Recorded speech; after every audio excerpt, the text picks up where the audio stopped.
Eh bien, les amis, on se retrouve pour un nouvel épisode du podcast. Et là, c'est bon, je recolle les morceaux, même si c'est un par mois, tous les 15 du mois. Donc, surveillez votre agenda, mettez une croix dans l'agenda. Le 15 de chaque mois, il y a un épisode qui sort. Donc, aujourd'hui, c'est le 18e épisode. Donc, ça fait 18 mois, en fait, Majorité. qu'on fait ce podcast-là. Et aujourd'hui, on a le plaisir d'accueillir Amélie.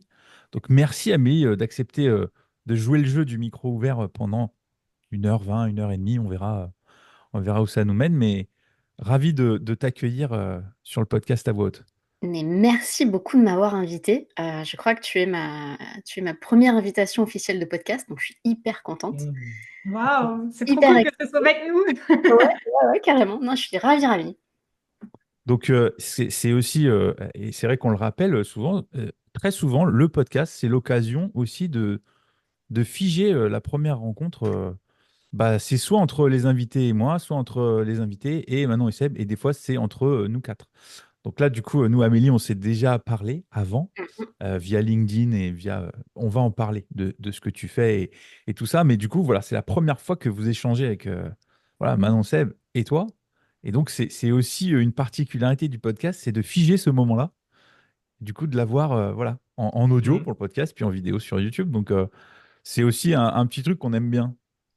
C'est Ouais, un bon exercice pour les timides et puis comment nouer des liens avec des personnes qu'on n'a jamais rencontrées avant. C'est par la pratique, quoi. c'est vrai, c'est une découverte. Moi, je vais du coup vous découvrir, Manon et Seb. Et Seb, je peux t'appeler Seb, c'est OK? Bien sûr, bien sûr. Nickel.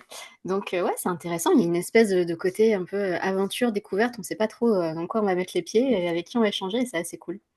Mais après, je pense.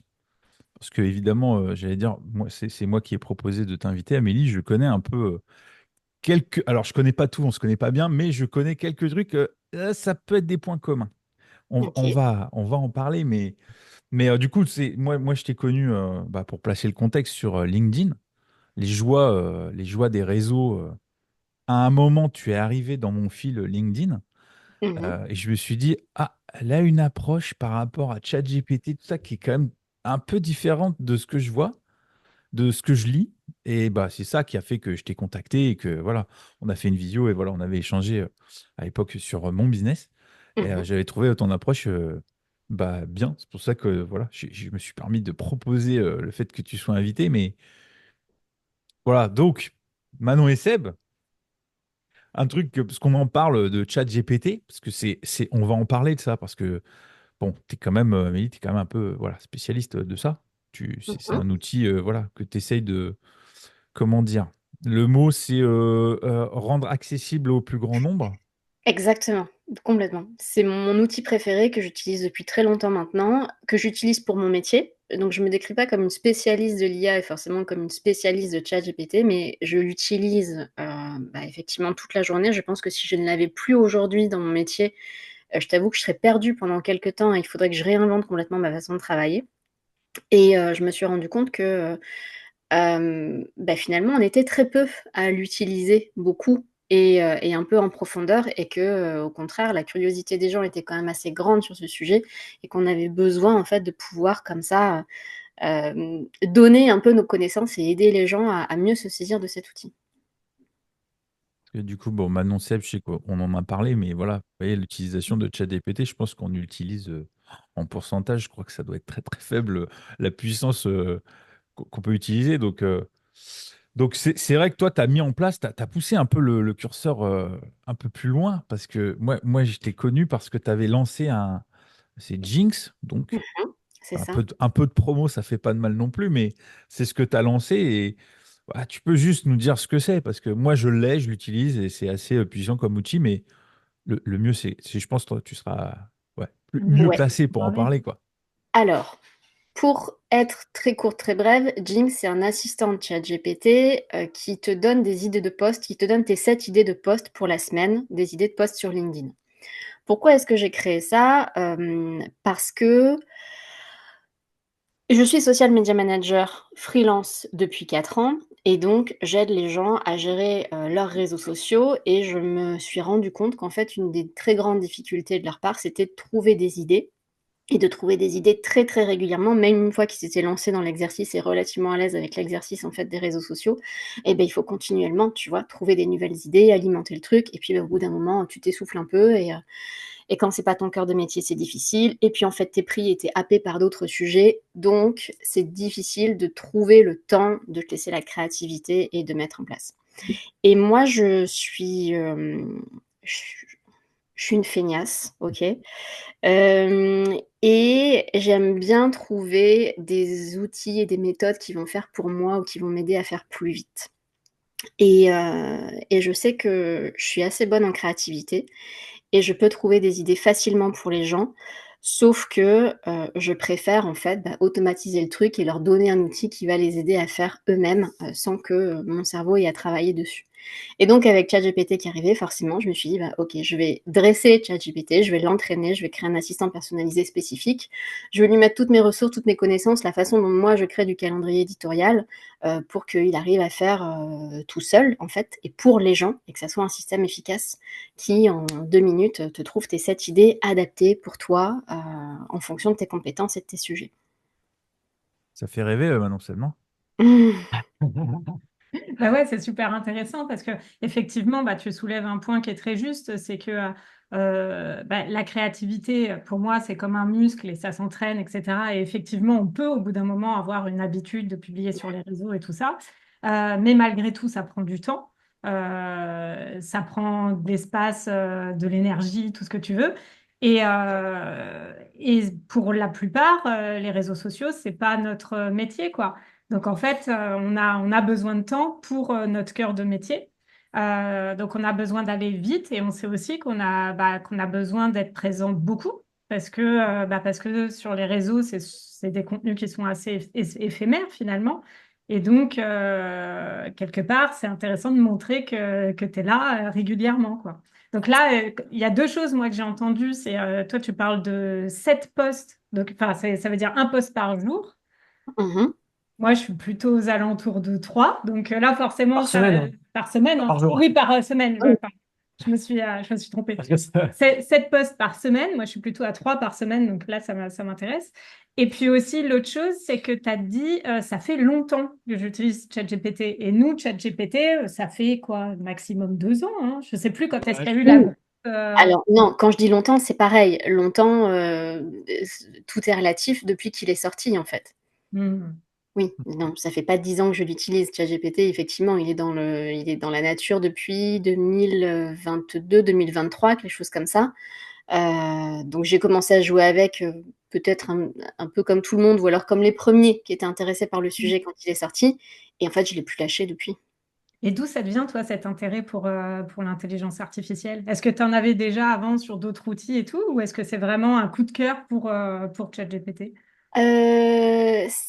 J'ai pas un intérêt spécifique pour l'intelligence artificielle. Je pense que j'ai une curiosité, naturelle pour, tout ce qui est tech, et les innovations et tous les outils qui peuvent, mieux t'aider à faire ton métier. En sachant que, ça fait 10 ans que je suis dans l'entrepreneuriat et avant d'être freelance social media manager, j'étais dans l'écosystème des startups. Et je vais te la faire très courte. On avait, nous, une startup, on avait fondé une startup qui, avait créé un jeu digital éducatif pour les enfants. Donc l'idée, c'était, on les attire avec les écrans, mais finalement, on leur fait faire autre chose et on développe leurs compétences cognitives. Ensuite, en leur faisant faire des jeux hors écran et si tu veux, la tablette et l'univers qu'on va mettre autour, c'est un peu l'emballage qui va les attirer.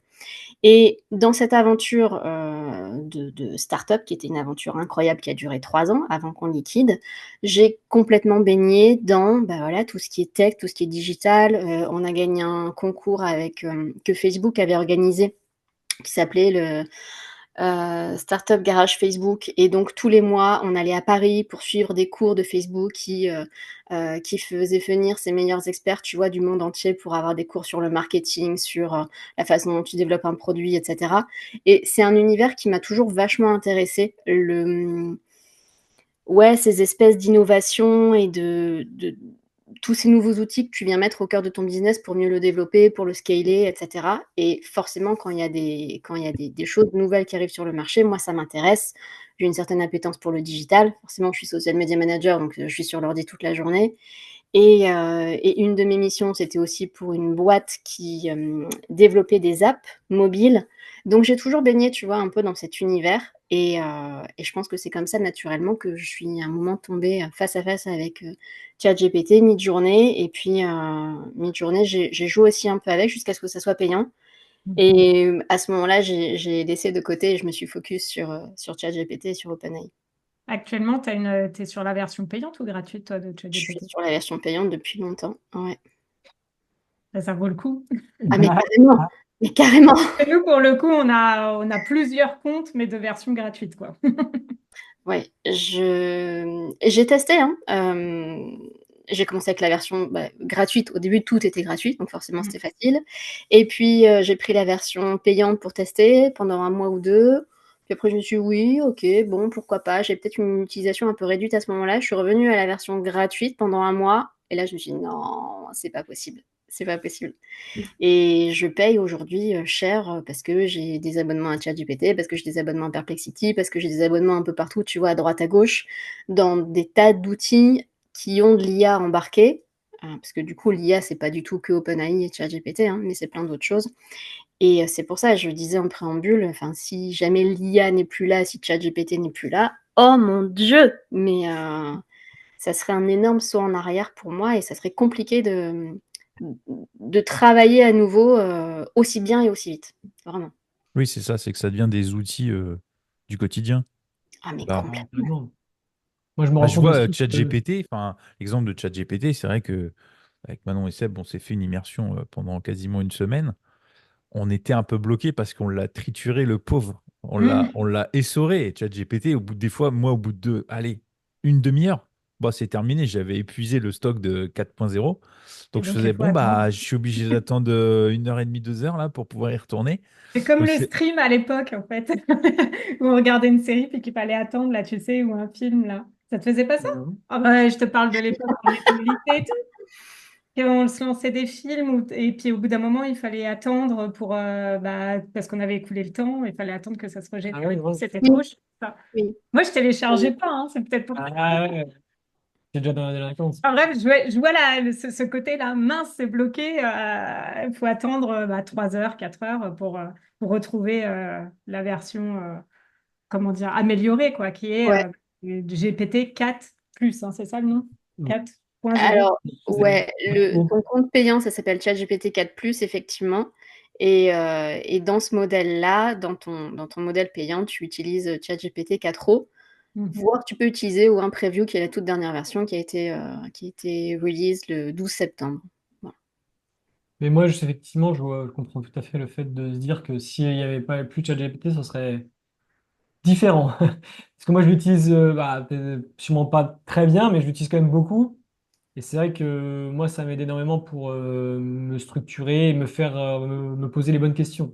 Un peu ce qu'on fait nous en accompagnement de coaching, mais avec Mhm. moi-même du coup, pour pouvoir justement structurer mes podcasts et réfléchir à des trucs que j'aurais pas pensé, et après m'exprimer comme je voudrais, et arriver à mettre des mots sur mes pensées plutôt. Parce que c'est vrai que des fois, je trouve pas les mots que je veux. Et lui, il m'aide à justement maintenant qu'il me connaît un peu, à justement à mettre des mots sur les pensées que j'ai envie de donner.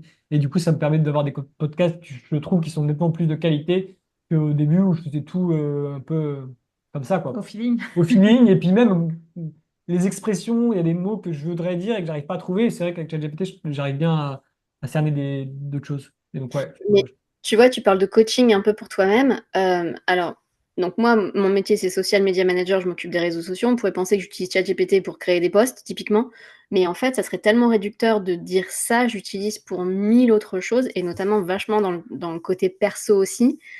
Par exemple, mon truc du moment, est-ce que vous connaissez le concept de si tu t'améliores d'1% chaque jour, tu es 38 fois meilleur à la fin de l'année, ok? Mhm. Ça, c'est ce genre de truc, moi, ça m'obsède. Je suis fan. Et je me suis dit, bon, allez, je le mets en place, ça y est, mais 1% par jour, ça veut dire quoi exactement? Comment tu quantifies tes trucs? Bon, bah, je me suis lancée dans une discussion énorme avec ChatGPT, qui m'a aidée. Donc, c'est mon coach un peu, tu vois, je discute un peu avec lui tous les soirs. Et en fait, il m'a aidée adresser mes listes d'actions, une petite action toute simple chaque jour que j'additionne. Et en fait, je te promets, en 2 jours, ma vie a changé, quoi. Donc C'est 2% du coup. 2%. Ouais. T'étais à ça. Elle n'a changé que de 2% pour l'instant, tu vois. Non, c'est pas 2%, c'est 1,01 facteur le nombre de jours. Ouais, après, là, on rentre dans les maths. Et du coup, oui, Ouais, ça fait un peu moins de 40% par an. t'as fait un bac S? Non, j'étais en ES, moi. C'est le Ah, bac bah ouais. général, parce que, voilà. C'est- On rentre dans les trucs perso, mais ES, c'était très bien. Ça m'allait très bien. Il y avait un peu de tout. Parfait. J'étais très bon en histoire, donc ça m'allait. Voilà, C'est c'est pour marrant, ça là, que. on a un bac ES, moi c'est L, toi c'est S dans les anciens noms. Toi, c'était quoi du coup? Moi, c'était S, j'ai fait S aussi, ouais. S aussi, d'accord. Bon, bah, il y a 2 S, une L. Alors, moi, déjà, là, tu me parles de facteur, je sais pas quoi, là. Enfin, Ouais, pardon. je t'ai Je perdu. je suis perdue, ouais. Le calcul mental, j'ai toujours un peu de mal. J'ai une question pour toi, moi, Amélie, c'est est-ce que ChatGPT arrive à te contredire de temps en temps ou pas? Je m'explique. En gros, moi j'ai l'impression que même quand je lui donne des consignes pour qu'il soit objectif, qu'il ait son propre avis et qu'il n'aille pas forcément dans mon sens, que je peux dire des bêtises et que je peux dire des choses qui sont pas pertinentes et qu'il faudrait qu'il me le signale, il a quand même tendance à toujours être un peu de mon côté et je trouve ça un peu dommage. Alors je me demande si c'est parce que je ne l'utilise pas encore assez bien, même si je trouve qu'il arrive quand même à avoir un peu un esprit critique, mais très très léger. Et des fois je me dis, à mon avis, il me brosse dans le sens du poil alors que je voudrais pas. Est-ce que je voudrais être objectif sur ce que je dis si c'est pas ouf ou par rapport à une expérience? Et Non, voilà. t'as raison. Effectivement, il a tendance à avoir Hmm. à aller dans ton sens. Et si tu veux le faire réfléchir vraiment, moi j'utilise parfois des techniques, enfin des techniques, je vais le chercher réellement en lui disant, attends, est-ce que ça vraiment tu trouves que c'est pertinent? Argumente, explique-moi les avantages, explique-moi les inconvénients de ce point, dis-moi si Ok, réellement ça te paraît une bonne idée. Alors, tu vois, j'y vais à fond et je demande explicitement à ce qu'il critique de façon objective. ok, Enfin, ouais. Pour aller jusque-là. Ok. avec les plus et avec les moins, pour qu'après, moi, je puisse aussi me faire ma propre opinion. Mais ouais, il a tendance toujours à. C'est Quand tu toujours lui dis. génial ce qu'on fait, c'est dingue. Ah oui, c'est une trop bonne idée, c'est bien. Ouais, mais attends, j'attends un Attends, peu et plus de temps. imagine, Seb, tu payes pas l'abonnement encore. Imagine quand tu payes l'abonnement, comment il est à ton service. Tous les jours à 10h30, 11h, je suis bloqué jusqu'à l'après la Ouais. fin du film, quoi. Mais rien que pour ça, en fait, moi, je paye dans la seconde, hein. C'est peut-être mon côté impatient, tu vois, mais je peux pas attendre. Bah, après, ça rentre dans le cadre de ton travail. C'est-à-dire que dans le cadre de ton activité, c'est un outil qui te sert. Après, je te dirais, il faut vivre avec son temps. Tu vois, tu disais comment on faisait, tu vois, Seb, tu disais comment on faisait avant quand il n'y avait pas de ChatGPT. Je te dirais comment il faisait avant quand il n'y avait pas les voitures ou le téléphone. Oui, Quand oui, on c'est a sûr. Internet, Bon, bah, ça mettait plus de temps parce qu'il se déplaçait en charrette ou qu'il y avait un pigeon voyageur. Tu vois, j'exagère à peine, mais l'évolution technologique, parce que c'est ça, forcément, elle s'accélère. Là, tu vois, ChatGPT, on a l'impression que ça fait 20 ans que c'est là, et en fait, ça fait 3 ans, quoi. hmm. On a l'impression que enfin, c'est une éternité, 3 ans, pour l'intelligence artificielle. 3 ans, Et du c'est. coup, moi, je vais pas aller trop dans le sens du poil de ChatGPT. Allez, hop, j'arrive avec mes critiques. Comme ça, on peut Allez. pouvoir échanger. Euh, Alors, c'est un outil que j'utilise beaucoup, que j'ai un petit peu boudé cet été et là, j'ai repris. Mais j'ai repris avec des bonnes bases, c'est-à-dire que je me suis créé mon propre compte parce qu'avant, j'étais sur le compte de Sébastien. J'ai échangé, la première conversation que j'ai eue avec lui, c'était vraiment pour qu'il me pose des questions, pour bien me connaître et tout.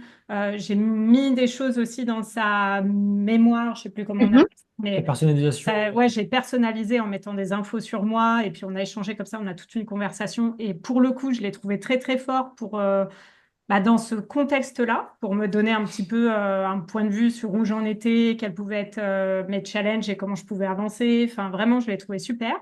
Et sur certains exercices, je le trouve mauvais. Et là, typiquement, hier, grâce à YouTube, j'ai pu, enfin, il y a je pense, une extension qui permet d'avoir toute la transcription Hmm. d'une vidéo. Parce que là, on est en train de préparer le sommet virtuel qu'on organise en décembre. Donc, à l'heure de la diffusion de ce podcast, le sommet aura eu lieu. Ouais. Mais du coup, l'idée, c'est que j'ai envie de faire un chapitrage propre et qui donne envie et tout ça pour les vidéos. Et donc, je me suis dit, allez hop, je vais faire ça avec ChatGPT. Donc, j'ai voulu lui transmettre la transcription et qui m'aide à faire le chapitrage. il m'a pas bien écouté, c'était frustrant au possible et tout. Et du coup, bah, finalement, je préfère, moi, lire la transcription et faire mes titres. Parce que Alors, le résultat, il m'a pas plu. Donc, sur c'est un ça, outil qui est généraliste. Donc, si tu veux, pour dégrossir certaines tâches ou pour générer du texte ou pour t'aider sur du contenu de formation ou peu importe, il va être très bon. Pour tout un tas de trucs, il est vraiment très très bon. Mais quand tu as des tâches ultra spécifiques, en fait, tu utilises, bah, si tu veux planter un clou, tu utilises un marteau, quoi, tu vois. Et typiquement, pour ce genre de mission, tu as des outils comme Scribecast, qui est un outil français d'ailleurs, développé par, j'ai oublié son nom, j'espère qu'on pourra le mettre quelque part. Et tu lui donnes effectivement ton URL de YouTube et lui va te faire la transcription, le résumé, les posts pour tes réseaux sociaux, le chapitrage, le découpage, le sous-titrage, le machin, le truc. Par exemple, un autre outil que moi j'adore, c'est Tactic, peut-être que vous connaissez. Tactic avec un Q à la fin, c'est un outil qui vient enregistrer, qui vient faire la transcription de toutes tes visios sur Teams, Meet et Zoom. Donc moi, mon Tactic, là, pour l'instant, est en train de travailler et il est en train de transcrire absolument tout ce qu'on dit. Et ensuite, Tactic a une IA embarquée et je peux lui demander de me faire le résumé de notre visio ou je peux lui demander d'aller chercher une info dans notre visio et il va faire ça très bien. Et donc, c'est un outil ultra spécifique qui est designé dans un seul objectif et pour le coup, ces outils-là sont très bons.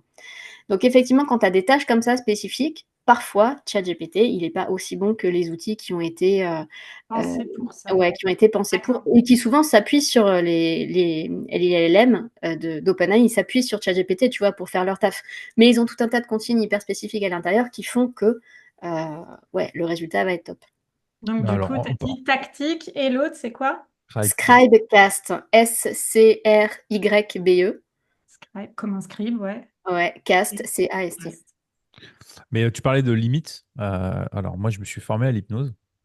Quand on est dans la thérapie, de manière générale, ChatGPT, il est pas ouf là-dessus. C'est un constat, parce que j'ai parlé avec d'autres, des sophrologues, des naturopathes, voilà, qui sont dans le bien-être et voilà. ChatGPT, c'est vraiment genre, c'est un stagiaire, quoi. C'est vraiment. C'est-à-dire, qu'est-ce que Bah, tu lui demandes? c'est-à-dire que, en fait, tu vas donner un sujet, par exemple, et moi j'ai fait le test. En fait, tu lui donnes un sujet sur de l'hypnose, par exemple, il va être très, très, ça va être très global, quoi, tu vois. Mhm. Ça va pas être très précis. Il faut que tu fasses toi tes recherches et tout ça. Tu as besoin d'avoir, tu sais, des références ou des trucs comme ça. Ça, il sait pas le faire, tu vois. Alors, pour des recherches, encore une fois, c'est là où c'est intéressant de ne pas se focus uniquement sur ChatGPT, mais d'avoir une espèce de culture G sur l'IA. Alors, je le mets vraiment entre guillemets parce que être exhaustif sur le sujet, c'est impossible, hein. Franchement, tu me trouves quelqu'un dans ce monde qui est au taquet sur tous les outils d'IA, je me mets à ses pieds Ouais, dans il y en a l'instant. tellement, ouais, c'est... Ça évolue tellement vite. Mm. Mais pour le coup, encore une fois, tu as d'autres outils qui sont plus efficaces pour faire de la recherche, peut-être un peu plus académique, ou qui vont faire de la recherche plutôt sur le web. Donc Perplexity, Oui. c'est un autre outil d'intelligence artificielle, une IA générative de texte, mais qui est capable d'aller chercher dans des bases de données très spécifiques, pardon, et qui va pouvoir peut-être te sortir des résultats plus intéressants. Donc, je confirme. C'est parce que là, on parlait des limites de.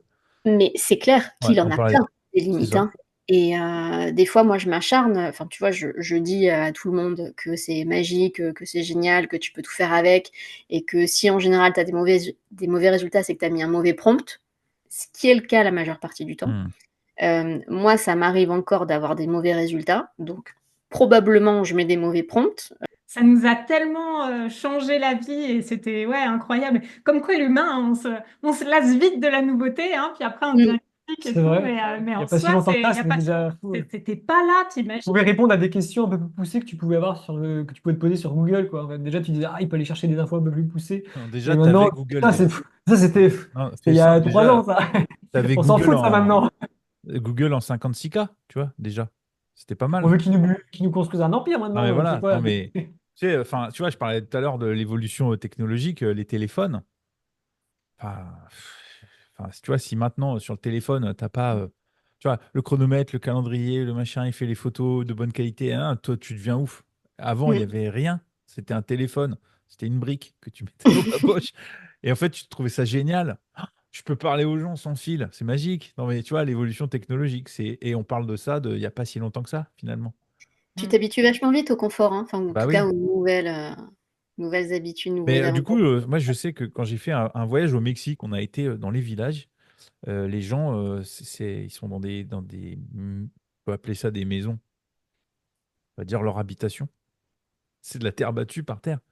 Ils n'ont pas d'électricité. Et en fait, je sais quand je suis rentré, j'ai fait, mais nous, on se plaint quand on n'a pas le wifi, quoi. Tu Ouais. vois, tu te dis, mais eux, ils ont l'air heureux là avec leur vie simple. En fait, ils ont pas besoin de tout ce qu'on a nous, quoi. Après, ça m'allait très bien d'avoir le wifi et de pouvoir connecter aux gens, mais ils ont une autre manière de vivre et c'est fou, en fait. C'est ça, comme tu dis, on s'habitue très vite aux outils qui nous entourent. Donc, C'est ça. Mhm. On s'habitue à notre environnement et l'avantage, c'est que la bonne nouvelle, c'est qu'on peut être heureux dans n'importe quel environnement. C'est juste, après, ça dépend de comment tu vis la chose, quoi. Parce que eux, ils le vivent très bien, hein, de ne pas avoir ChatGPT. Et c'est tant mieux. C'est comme ceux qui n'ont pas forcément beaucoup d'argent, ceux qui en ont beaucoup. Bah, tu t'adaptes un petit peu à la situation où tu es et puis tu es heureux dans la situation où tu es, quoi.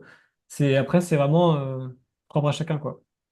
En tout cas, ouais, ce que je trouve incroyable, c'est que ces différences-là, ça me fait penser à l'arrivée, forcément, l'arrivée des ordinateurs, d'Internet et tout. Moi, j'ai eu un ordinateur assez tard parce que j'étais au lycée. Donc avant, l'ordinateur, c'était en cours de techno et c'est tout, quoi.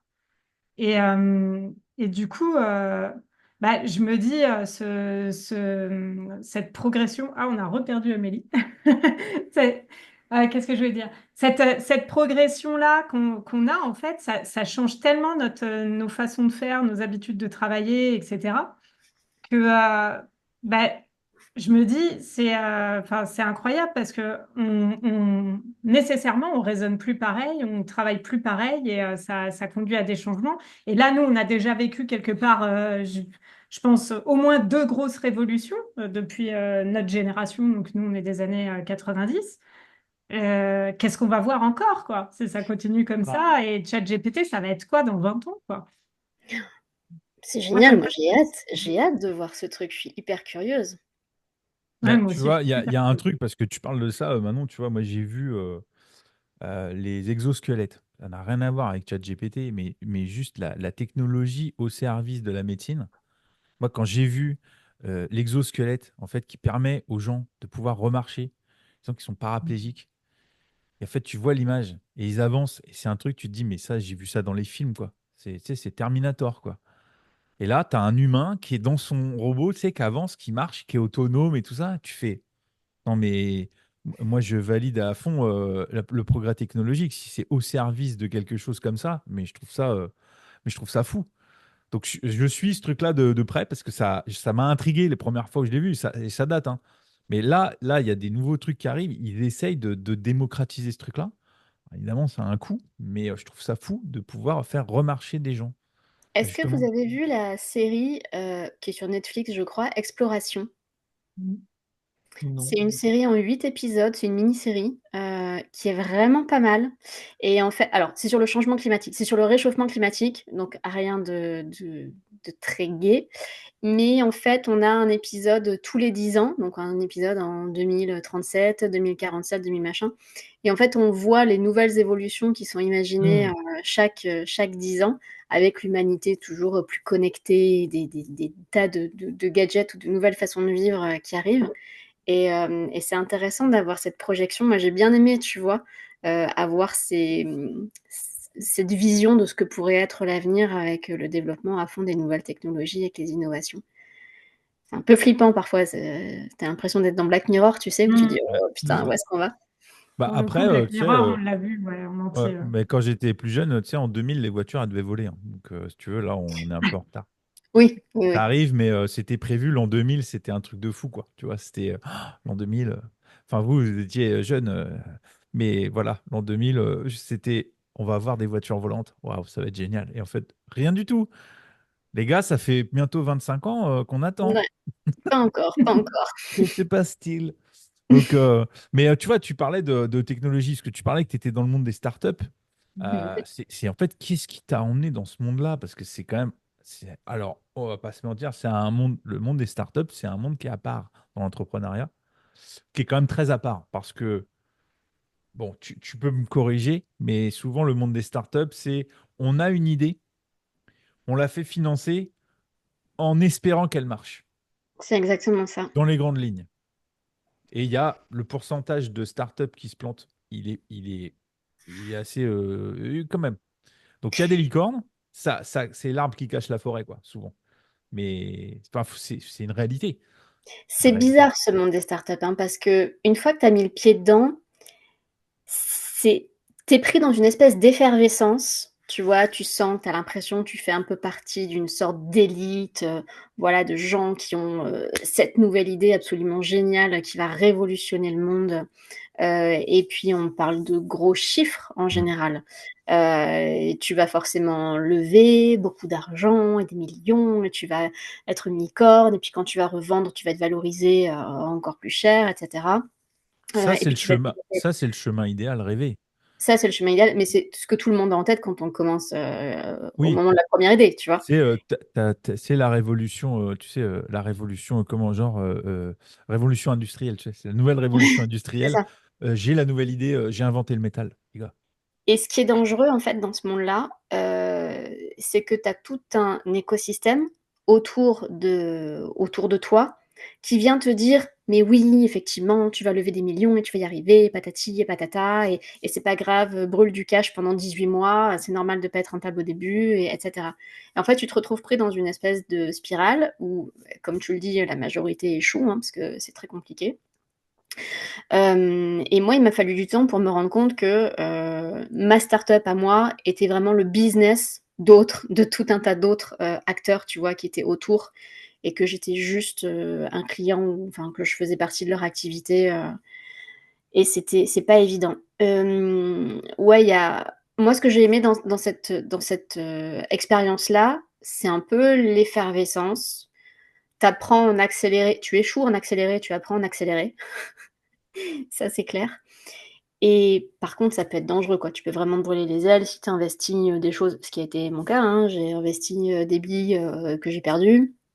Euh, et c'est pas la bonne façon, je trouve, finalement, avec le recul, c'est pas la bonne façon de faire de l'entrepreneuriat. Parce qu'il faut revenir à quelque chose de beaucoup plus sain où tu as une idée, bah, teste-la en mode lean management, en mode fais ton POC, teste ton produit un peu à l'arrache, et essaie de faire quelque chose, une première version avec peu de moyens, juste pour tester ton idée. Vérifie qu'il y a des gens qui sont intéressés, que ton idée répond à un problème. Commence à faire un tout petit peu de cash, vois si les gens sont prêts à acheter, même si c'est un nombre très très limité de personnes.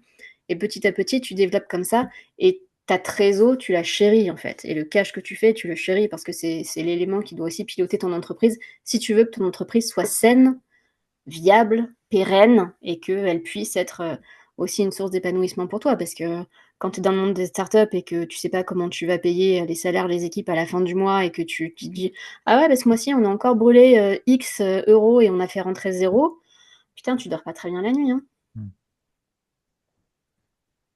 Ah, c'est une expérience, bah, tu vois, moi, c'est la première fois que j'ai l'opportunité de parler avec quelqu'un qui a été dans ce monde-là des startups. Donc, je trouve ça hyper précieux parce que je connaissais pas bien le fonctionnement. Là, je commence à bien comprendre la distinction que tu fais entre bah, le fait de t'as l'idée et hop, tu cherches les gros financements, même si finalement c'est une idée qui à terme n'aboutira pas. Par rapport à cette autre version que tu proposes et qui est plutôt une idée de tester, d'ajuster en fonction, de la proposer au fur et à mesure. Ça fait un peu penser aux méthodes agiles, hein, finalement, pour citer. Moi, ça m'a fait penser à un autre exemple, Toi, mais ça te fait penser à quoi? ça me fait penser à l'investissement. Que soit tu vas dans le Bitcoin, si tu mises tout d'un coup, ça peut exploser comme ça peut se dégringoler, ou alors tu mises sur un truc un peu plus stable comme la bourse, Plus long terme. etc. Et que ça, c'est plus, tu vas plus tranquille, mais ça peut moins rapporter, mais sur le long terme, tu as quand même moins de chances de vivre des trucs un peu, voilà, ça me fait penser Oui. à ça.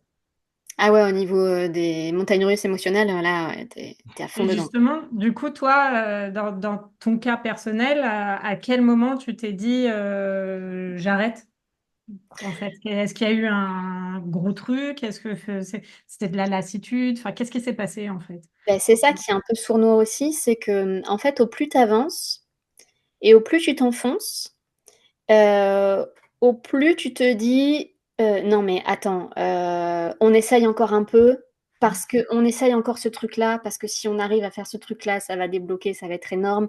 Donc on y va encore un peu, encore un peu, encore un peu. Même quand il commence à y avoir des gens autour de toi qui disent attention, là, il va falloir que tu penses à fermer, il va peut-être falloir que tu penses à prendre une décision difficile. Mais non, tu as envie d'y croire. Enfin, tu viens d'investir des années de ta vie, de l'argent, etc. Tu peux pas imaginer, tu vois, que tu vas tout fermer et dire au revoir à tout ça, en fait. Donc, nous, dans notre cas, en plus, il y avait mon mari et moi, tu vois, dans l'aventure. Dans notre cas, ça a été vraiment le bout du bout du bout des finances, c'est-à-dire qu'on ne pouvait plus rien payer. On est arrivé à une situation de liquidation judiciaire. Euh, et on n'avait vraiment aucune perspective de pouvoir générer du cash. C'est-à-dire que c'est arrivé aussi juste avant le Covid.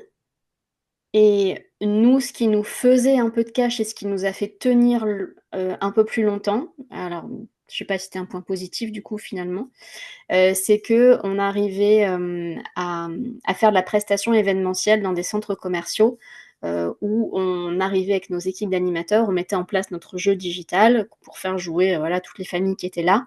Alors que notre business model, c'était pas du tout ça, c'était plutôt de le vendre, tu vois, aux particuliers via les App Store, etc. Mais donc, on faisait du cash et un peu de trésor quand on faisait de l'animation. Sauf que Covid, tout est fermé, quoi. Donc, on avait vraiment zéro perspective de continuer à faire rentrer un peu d'argent.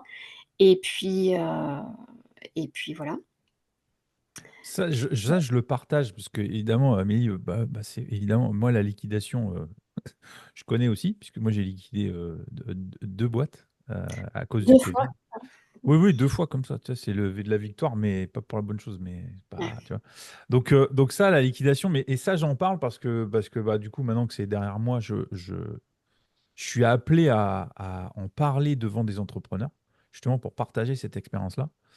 Et c'est vrai que j'aime bien rappeler l'idée de, tu vois, c'est la question de Manon, elle est très bien, c'est pour ça que je suis pas intervenu, mais c'est à quel moment tu deviens lucide sur ta situation? Parce que c'est ton projet, Mm. euh, tu sais, voilà, je dis c'est la différence entre persévérance et obstination. Mm. C'est qu'à un moment, Ouais, moi, c'est un tu sujet qui me t'y crois, passionne. Ouais. Je me dis t'y crois toujours, tellement c'est quoi que, le moment où... voilà, c'est Mm. persévérance, bah en fait, tu te dis non, mais c'est le bon chemin, je sais que c'est ça, hein, et en fait, il y a quand même des signaux extérieurs qui sont là, mais que Et tu veux pas voir, que tu ne veux pas il y a accepter. un autre truc, c'est que tu y crois tellement, certes, mais il y a aussi le côté sombre qui est, ouais, mais en fait, si j'arrête, ok, supposons que je liquide et j'arrête tout, je fais quoi en fait? Je sais rien faire d'autre. Ça, c'est Je la viens suite. d'investir Ouais, c'est des ça. années de ma vie là-dedans, je ne sais pas comment rebondir, je ne serai pas capable de rebondir, donc je ne peux pas arrêter, j'ai que ça. Et je m'accroche à ce truc. Ça, Moi, c'est aussi c'est un vrai sujet parce que et moi, si je peux partager, et en fait, je le fais dès que je peux, parce que comme c'est derrière moi, voilà, c'est bon, je peux en parler sereinement. C'est sûr que quand on liquide, mais c'est pas le lendemain de la fermeture, mais même le jour même, on rentre et je fais, ok, c'est le vide en fait. Qu'est-ce qui se passe? Ça fait, moi à l'époque, ça faisait 18 ans. C'est quoi la suite? Donc, tu sais, tu repousses encore un peu, puis à un moment, bon, faut se rendre à l'évidence que, tu vois, c'est un peu, voilà, le mur s'est construit au fur et à mesure. Et puis à un moment, tu te réveilles et le mur, bah, il y a quelqu'un qui l'a fini, tu sais, ils ont mis du crépi et tout, et tu te dis, ah, le mur, je le vois vachement mieux, je vais me le prendre là. Là, il est magnifique, le mur. Donc tu te dis, non, parce que, non, si je le prends là, ça va piquer un peu là. Donc, voilà, c'est voilà, la question de la lucidité à un moment où à quel moment ça percute en disant non, mais j'ai pas d'autre choix pour. Ça va être dur, mais je vais me sauver un peu aussi, moi perso, en arrêtant cette aventure. Parce qu'au final, à un moment, ça te bouffe perso à l'intérieur de toi. Je parle pas les finances, parce qu'à un moment, si c'était que ça, je te dirais super. Sauf qu'à un moment, ça te mine, toi, perso. important. Ça t'use, tu vois. C'est aussi ça qui a fait que j'ai fermé. C'est qu'à un moment, j'étais usé, moi, personnellement, par le projet. Et d'ailleurs, ça a C'est été marrant un parce des que tu peux motifs. aussi faire le parallèle avec les relations amoureuses, j'ai l'impression aussi. Des fois, tu t'enfermes dans un truc et tu attends le dernier moment, tu te dis, bon là, c'est bon, allez, c'est la fin, et au final, tu te prends le mur aussi. Et tu peux vraiment essayer de sauver les choses jusqu'au bout, alors qu'en fait, ça fait des années que ça va plus, etc. Donc ça m'a fait penser à ça quand tu me racontais ton histoire là. C'est ça, Je me dis hein. qu'il y a plein de parallèles à faire entre la vie pro et perso et tout, c'est fou, je trouve. Moi, du coup, j'ai une question, c'est est-ce que au moment où on prend la décision, qu'est-ce qu'on ressent? Est-ce qu'on ressent du soulagement?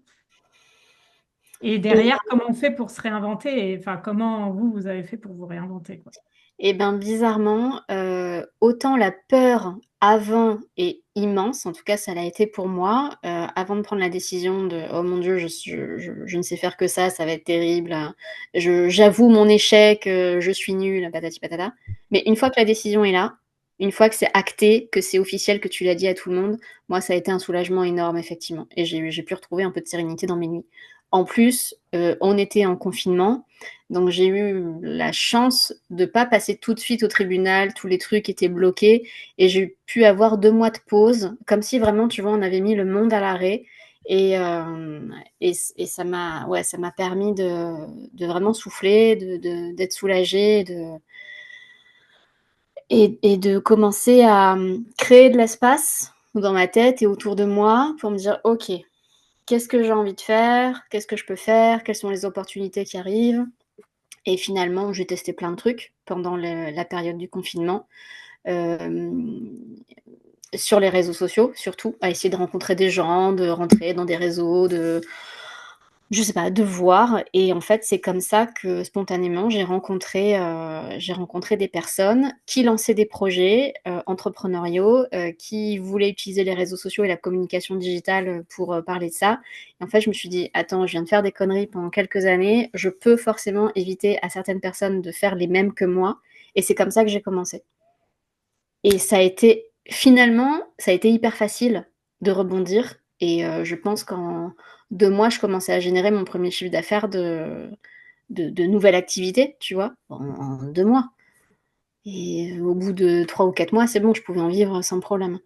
Donc je m'étais mis une grosse peur, alors qu'il y avait pas lieu. Enfin, je trouve ça hyper inspirant, comment tu as su rebondir et comment tu as su te réinventer. Et là, tu te dis, bah, justement, ce que j'ai vécu, je peux leur éviter certaines erreurs et tout. Tu penses à quoi, par exemple? Quelque chose que j'ai appris super tard, moi, c'est ton idée, elle vaut rien tant que tu l'as pas testée auprès de ta cible. Et tu as forcément besoin d'aller valider auprès des gens, d'aller valider qu'ils ont bien le problème auquel tu penses et d'aller valider que ta solution, elle répond bien à leurs problèmes. Et ça, c'est un gars qui m'a appris ça, qui s'appelle Frédéric Barré, que je remercie, infiniment. Et typiquement, ma première cliente dans ma nouvelle activité, elle s'appelait Marie Cormier. C'était une ancienne prof à domicile, enfin, elle était prof à domicile et elle ne voulait plus faire de l'accompagnement des enfants à domicile, elle voulait faire de l'accompagnement parental en visio. Elle voulait faire évoluer aussi son activité pour des raisons personnelles. Elle se spécialisait dans les troubles neurodéveloppementaux, dyslexie, TDAH, ce genre de choses. Donc le projet ultra intéressant. Et en fait, elle me disait, moi j'ai constaté ça quand je donnais des cours, il y a des crises de colère entre les enfants et les parents, et je veux faire de l'accompagnement parental pour réduire les crises de colère, que les devoirs soient plus faciles.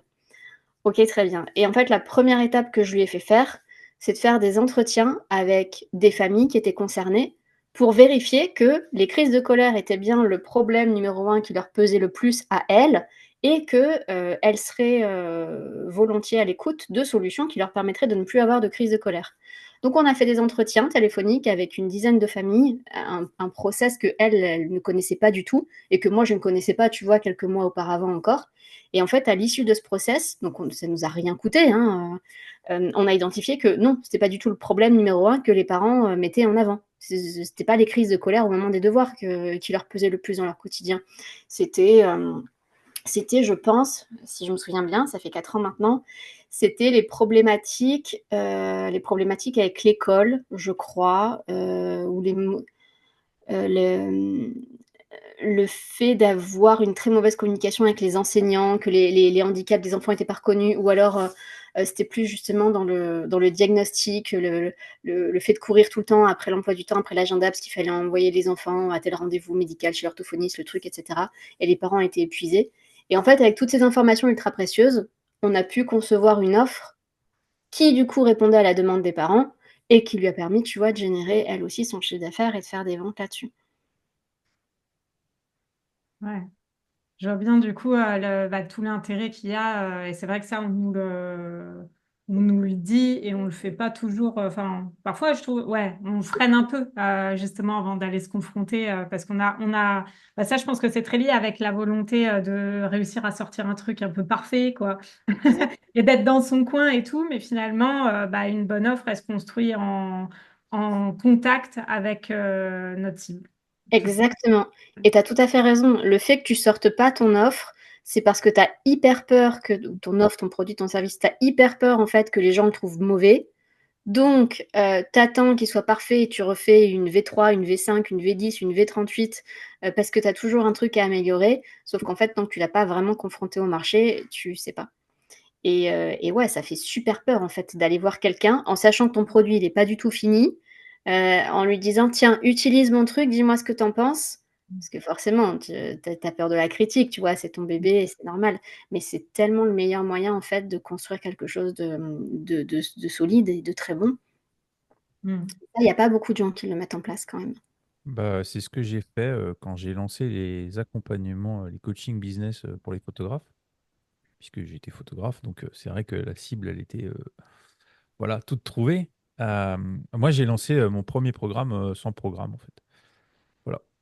J'ai dit, je vais t'aider à développer ton business. On va voir. Voilà. Et j'ai lancé mes premiers accompagnements de 6 mois. Il y en a qui ont signé 1 an avec moi. Il n'y avait pas de programme à part le fait qu'on avait des rendez-vous réguliers et qu'ils auraient des choses à faire pour faire évoluer leur business. Mais ça m'a permis de trouver la forme de l'accompagnement et la durée optimale au bout de 3 ans. À force de tester, de rechanger, j'ai eu des clients pendant Mhm. pendant 3 ans non-stop. C'est-à-dire, tous les mois, j'avais du monde, ça a changé. Ils étaient là 6 mois, puis il y en a qui venaient 3 mois, et puis 1 an, et ainsi de suite. Et donc, il y a 1 an, j'ai relancé en fait un programme visio. C'est la différence, là, pour le coup, 2025, je ne sais pas. Je ne veux plus faire de visio. Ça, c'est peut-être mon côté, entre guillemets, animal social. C'est-à-dire que moi, si je suis pas en contact avec les gens, ça devient compliqué. Donc, c'est cool la visio, mais ça a un peu rien à voir avec le présentiel quand même. J'arrive quand même à faire la part des choses. Euh, et je sais la différence entre un accompagnement business en visio et un accompagnement business en présentiel. Rien à voir. En termes Mais du coup, de, ça limite vachement ta clientèle. Non, parce qu'après, il faut changer la forme. C'est juste la durée, au lieu de faire sur 3 mois, tu fais sur 3 jours. C'est juste tu condenses, puis après, enfin, tu vois, faut réadapter. Faut Mhm. réadapter. Mais moi, je pense d'abord à un truc, c'est que quand j'ai relancé l'activité, parce que liquider, après, tu te retrouves avec plus rien, tu te dis, qu'est-ce qui est écologique pour moi?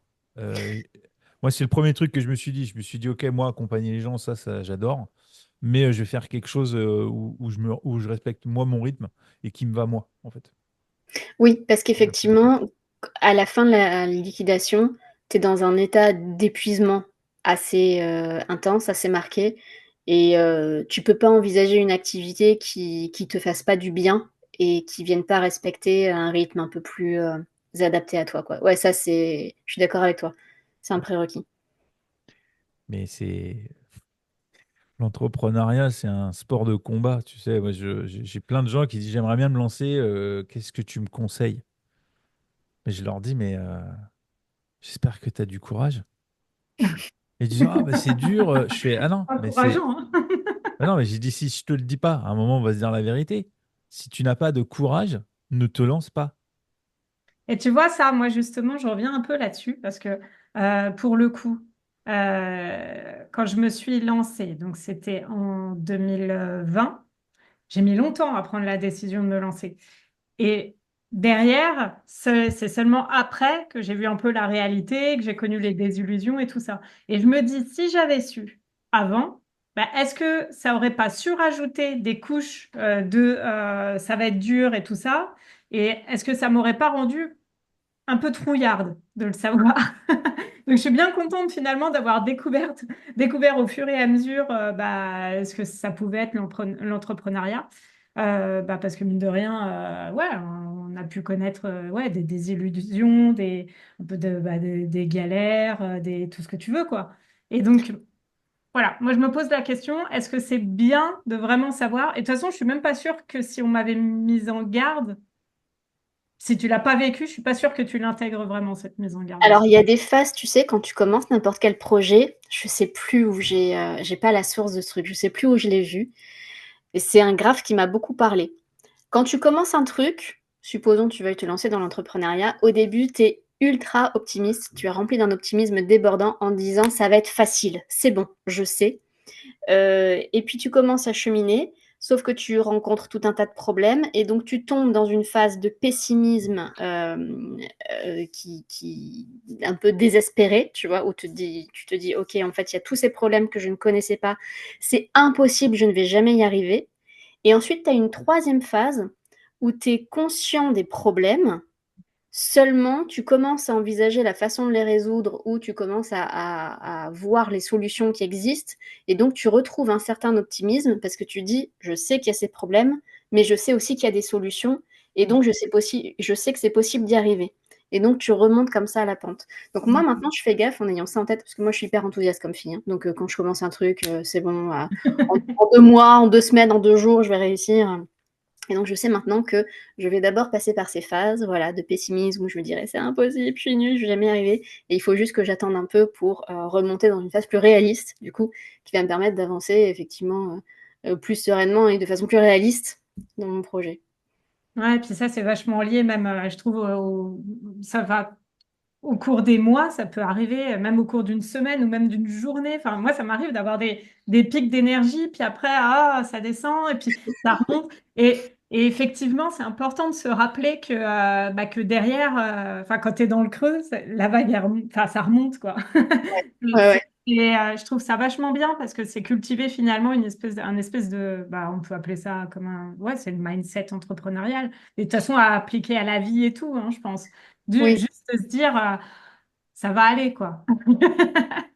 Un peu de confiance, quoi, Il y a, en il la vie. y a ça va aller, et puis il y a aussi le fait de pas oublier de regarder un petit peu le parcours, Mm. parce qu'on a tendance à oublier tout ce qu'on a fait, d'où on vient, etc. Et quand tu te lances dans l'entrepreneuriat, certes, tu as des illusions et après, ça finit par remonter, mais quand tu regardes quand tu as commencé aussi, objectivement, ce que tu faisais, forcément, c'était pas si bien que ce que tu fais maintenant. Tu te dis, ah ouais, bon, d'accord, donc j'ai quand même pas mal évolué, donc même si ça s'arrêtait aujourd'hui, ouais, ça a quand même été hyper formateur et c'était incroyable.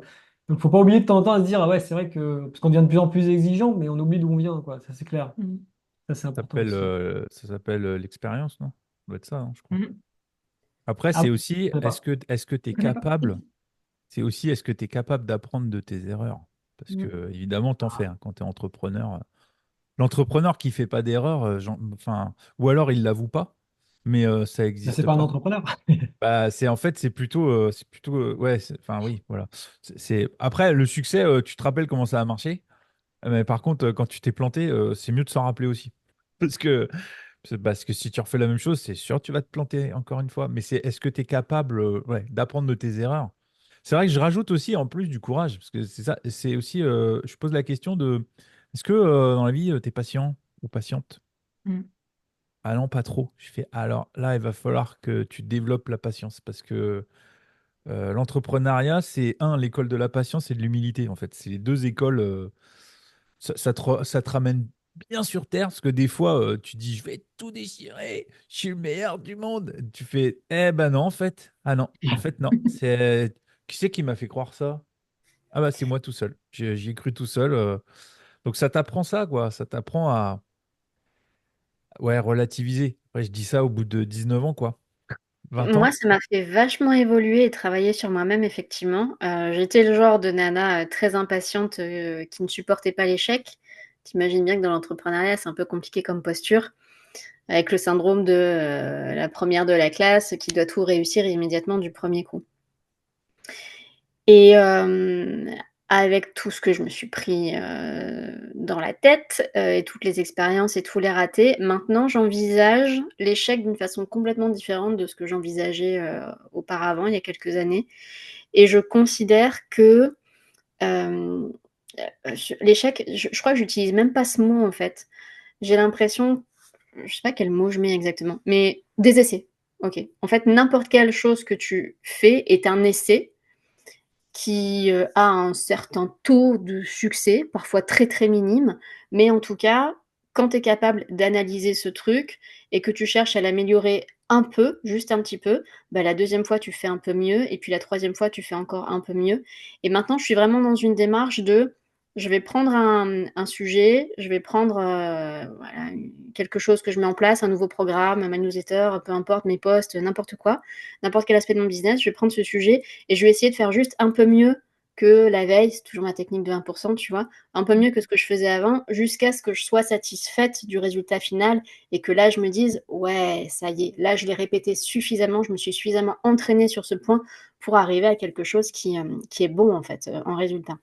Et donc, c'est ce que j'essaye d'enseigner à mes enfants aussi. On réussit pas la première fois. Et si jamais tu réussis un truc la première fois, c'est vraiment un coup de bol. Si tu veux réussir quelque chose, tu essayes encore et encore et encore et encore jusqu'à ce que tu arrives. Et ça a vraiment changé ma façon de voir, tu vois, et ma façon d'être sereine aussi par rapport à toutes ces petites choses que tu fais et tu te dis, oh putain, je m'attendais à, je sais pas, 3 ventes ce mois-ci, un taux d'ouverture de 51%, c'est raté. En fait, non. Change un petit truc, fais mieux la fois suivante et forcément, tu arriveras à tes objectifs. Bah, je suis assez d'accord, parce que là, tu parlais des enfants, de se faire sa propre expérience. C'est vrai que ça, c'est un truc que je martèle à mes enfants. Ils sont grands maintenant, mais c'est quelque chose que je leur dis depuis tout petit. Faites votre propre expérience.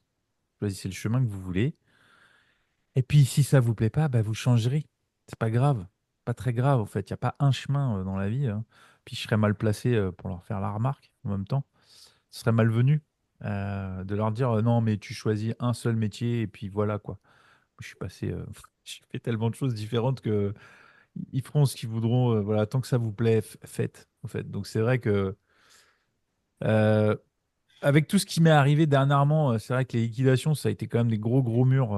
J'ai bien appris ça sur moi déjà, ce qui est déjà pas mal. Donc je vois un peu la vie d'entrepreneur très différemment, franchement, avec beaucoup de recul.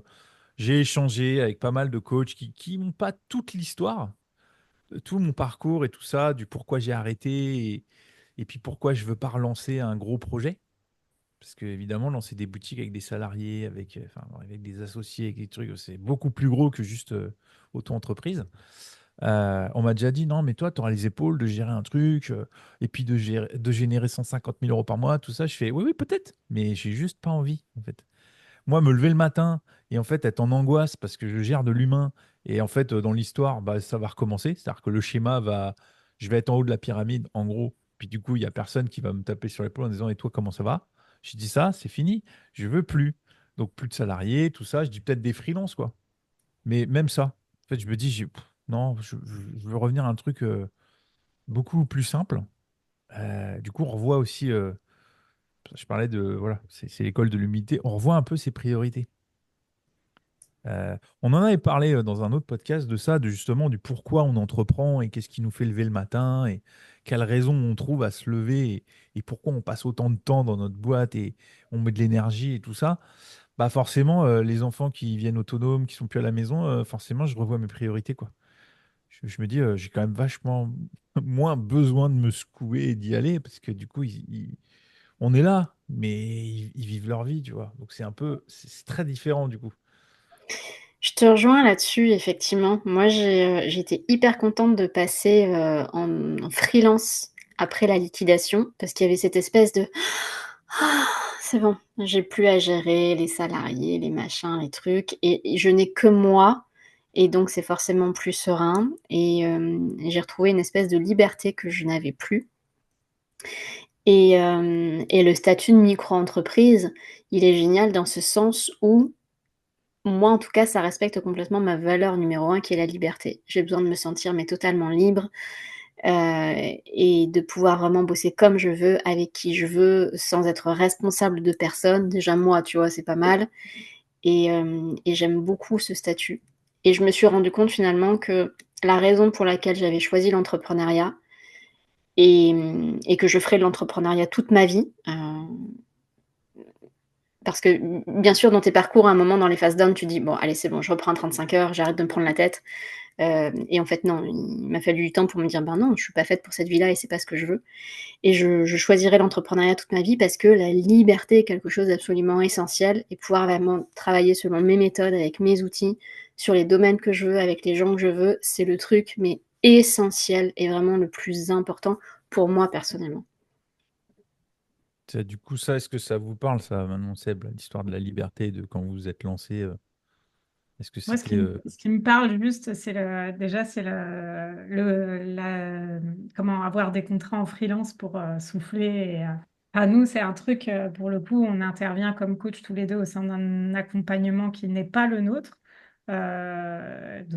Delphine, si tu nous écoutes, Delphine de la TLD Academy. Et j'adore. J'adore parce qu'en fait, pour le coup, quand on s'est lancé, moi, j'avais cette vision d'une liberté, mais que j'avais peut-être mal définie parce que j'avais conçu cette liberté comme une liberté en solo, enfin en duo pour le coup, mais en duo à deux et tout, et solo. Et au bout d'un moment, en fait, je me suis rendu compte, pas par moi-même, hein, mais parce qu'on a eu une réunion d'équipe, que j'adorais cette énergie d'équipe. Et le fait de pouvoir contribuer ensemble à un gros projet qui n'était pas de ma création, mais sur des valeurs communes, et puis voilà, le voir comme ça se développer, grandir et tout, j'ai adoré ça. Et en plus, on a ce luxe-là, du coup, quand on coach dans cet accompagnement-là, de faire que notre métier, quoi. Donc, en gros, les clients, on n'a pas à les trouver. Les horaires, on a juste ça à définir avec Delphine. Et puis après, bah, on arrive et hop, on se pose, on coach.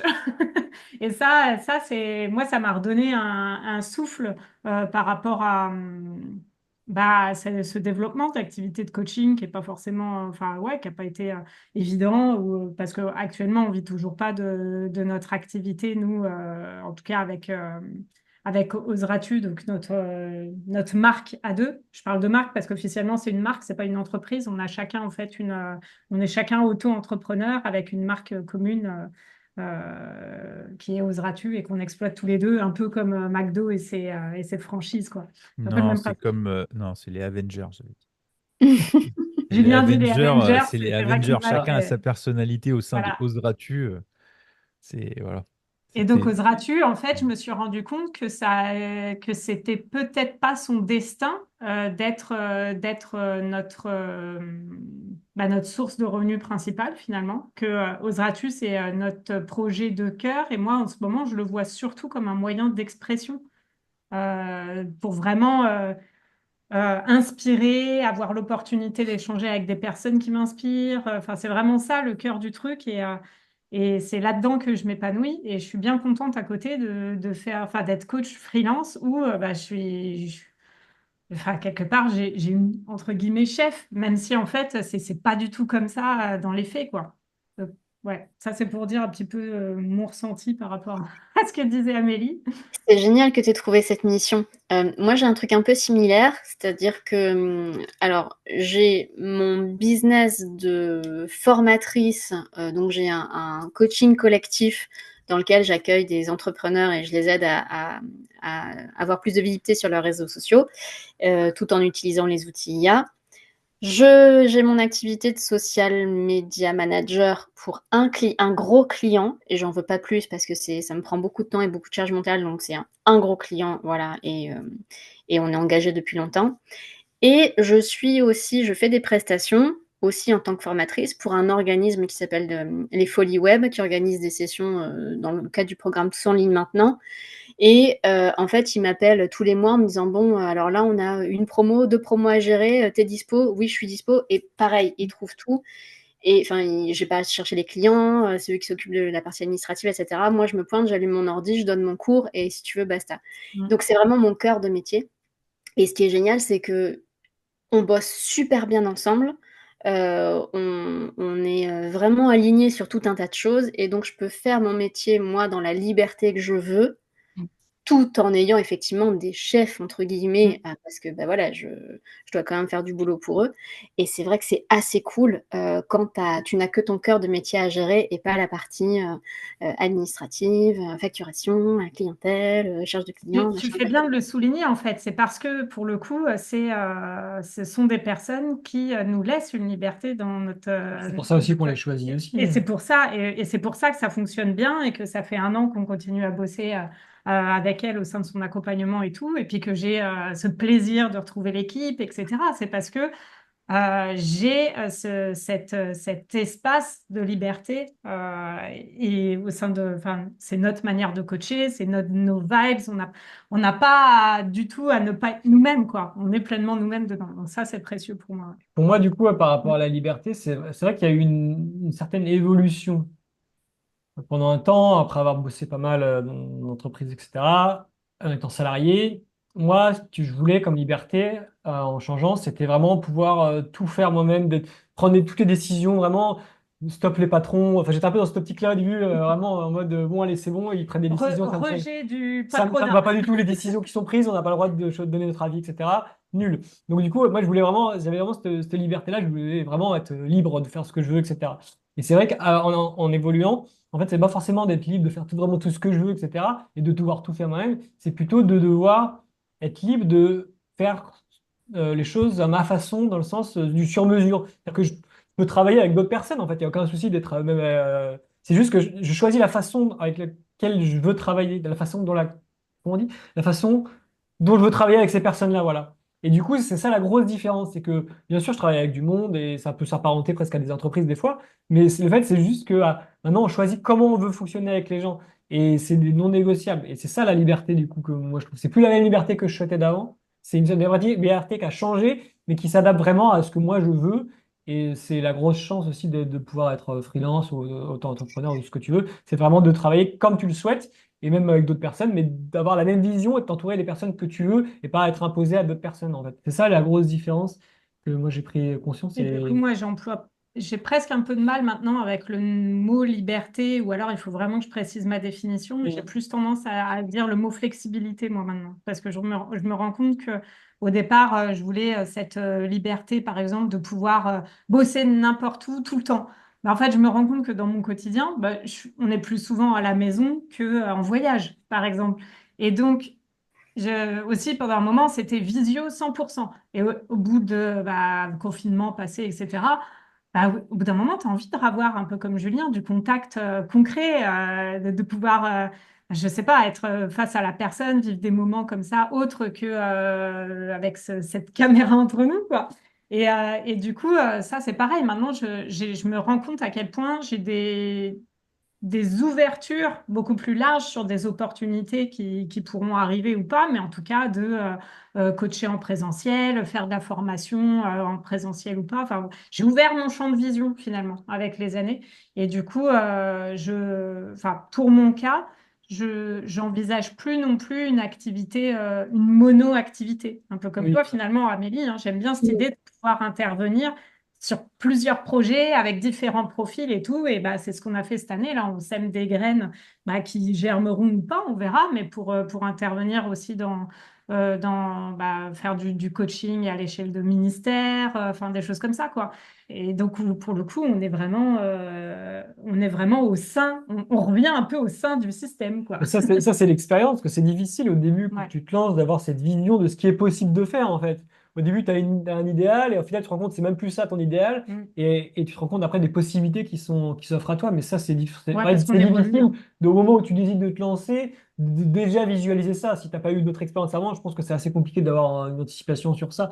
Et c'est ce qui est beau aussi, parce que c'est que ta vision évolue, et après, tu arrives à prendre les choses qui te plaisent le plus, et voilà, hein. Et ça rejoint finalement, on revient à ce que tu disais, on a les challenges et on se rend compte après que les solutions, on les trouve et on est ultra créatif sur Par ça, contre, ce que quoi. tu disais, Amélie, et que je rejoins directement, c'est quand même, pour moi, et j'ai l'impression que c'est aussi pareil pour toi, un appel à faire partie de quelque chose de plus grand, même si c'est pas nous qui le créons.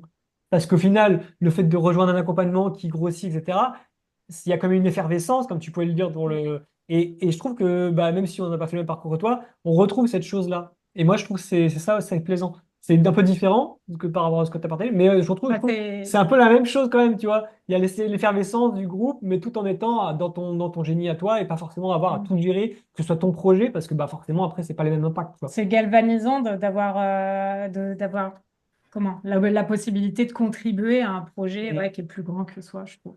Je vous rejoins vachement sur l'évolution. Après la liquidation judiciaire, quand j'ai commencé le freelancing je me suis plongée dans la micro-entreprise, je pense que j'avais vraiment besoin d'être très très centrée sur moi et d'oublier un peu le monde extérieur et tous les autres. Et donc c'était moi et mes quelques clients, tu vois. Et en fait maintenant, au bout de 4 ans, avec un peu plus de sérénité, je vois le monde du freelancing et des micro-entreprises d'une façon totalement différente. J'ai l'impression qu'on est chacun des espèces de petits maillons, tu vois, des petits atomes, des petites molécules, et que ensemble on forme un réseau, un maillage, et qu'on arrive à faire des trucs absolument formidables. Et moi, je commence à déléguer un tout petit peu, donc je bosse avec des gens qui m'aident. Voilà, à faire mes vidéos ou peu importe.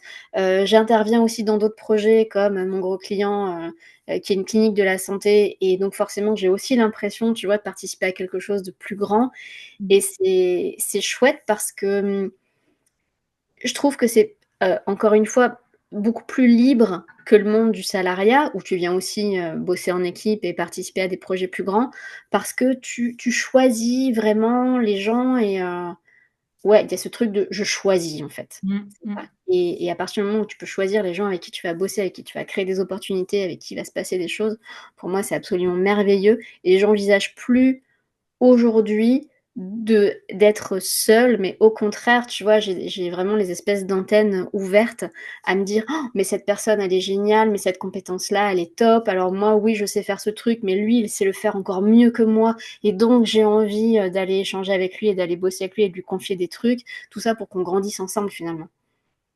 Ça me fait marrer parce que le fait que tu dises que tu as le choix, etc., ça me fait vraiment penser à une comparaison par rapport à la bouffe. Moi, tu parlais que t'aimais.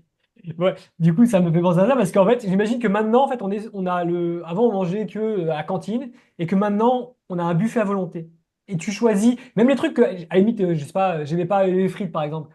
Et ben maintenant, tu vois, je peux en prendre des différentes et je peux en prendre une petite dose. Et du coup, je vois vraiment ça comme un buffet à volonté et on prend plaisir à aller chercher des petites choses par-ci par-là plutôt que de dire, bah non, bah, je mangerai plus de frites ou je mangerai que ça. Et à la base, j'ai quitté ça à la cantine pour juste dire, bah, je me mangeais ce que je veux. Et au final, maintenant, je prends plein de petits trucs et je me rends compte que c'est différent. Et j'ai vraiment eu cette idée-là là, quand tu as parlé de Cette choix. image, Et je trouve que ça c'est Eh vachement non, mais parlant pour attends, moi. par contre, Seb, je fais une parenthèse, parle pas trop de bouffe parce que là, tu vas avoir faim avant la fin du podcast, je te C'est vrai, c'est connais. vrai, c'est vrai. Après, voilà, Amélie, si tu as besoin de faire des images pour qu'ils comprennent un peu où tu veux en venir, tu lui parles de bouffe.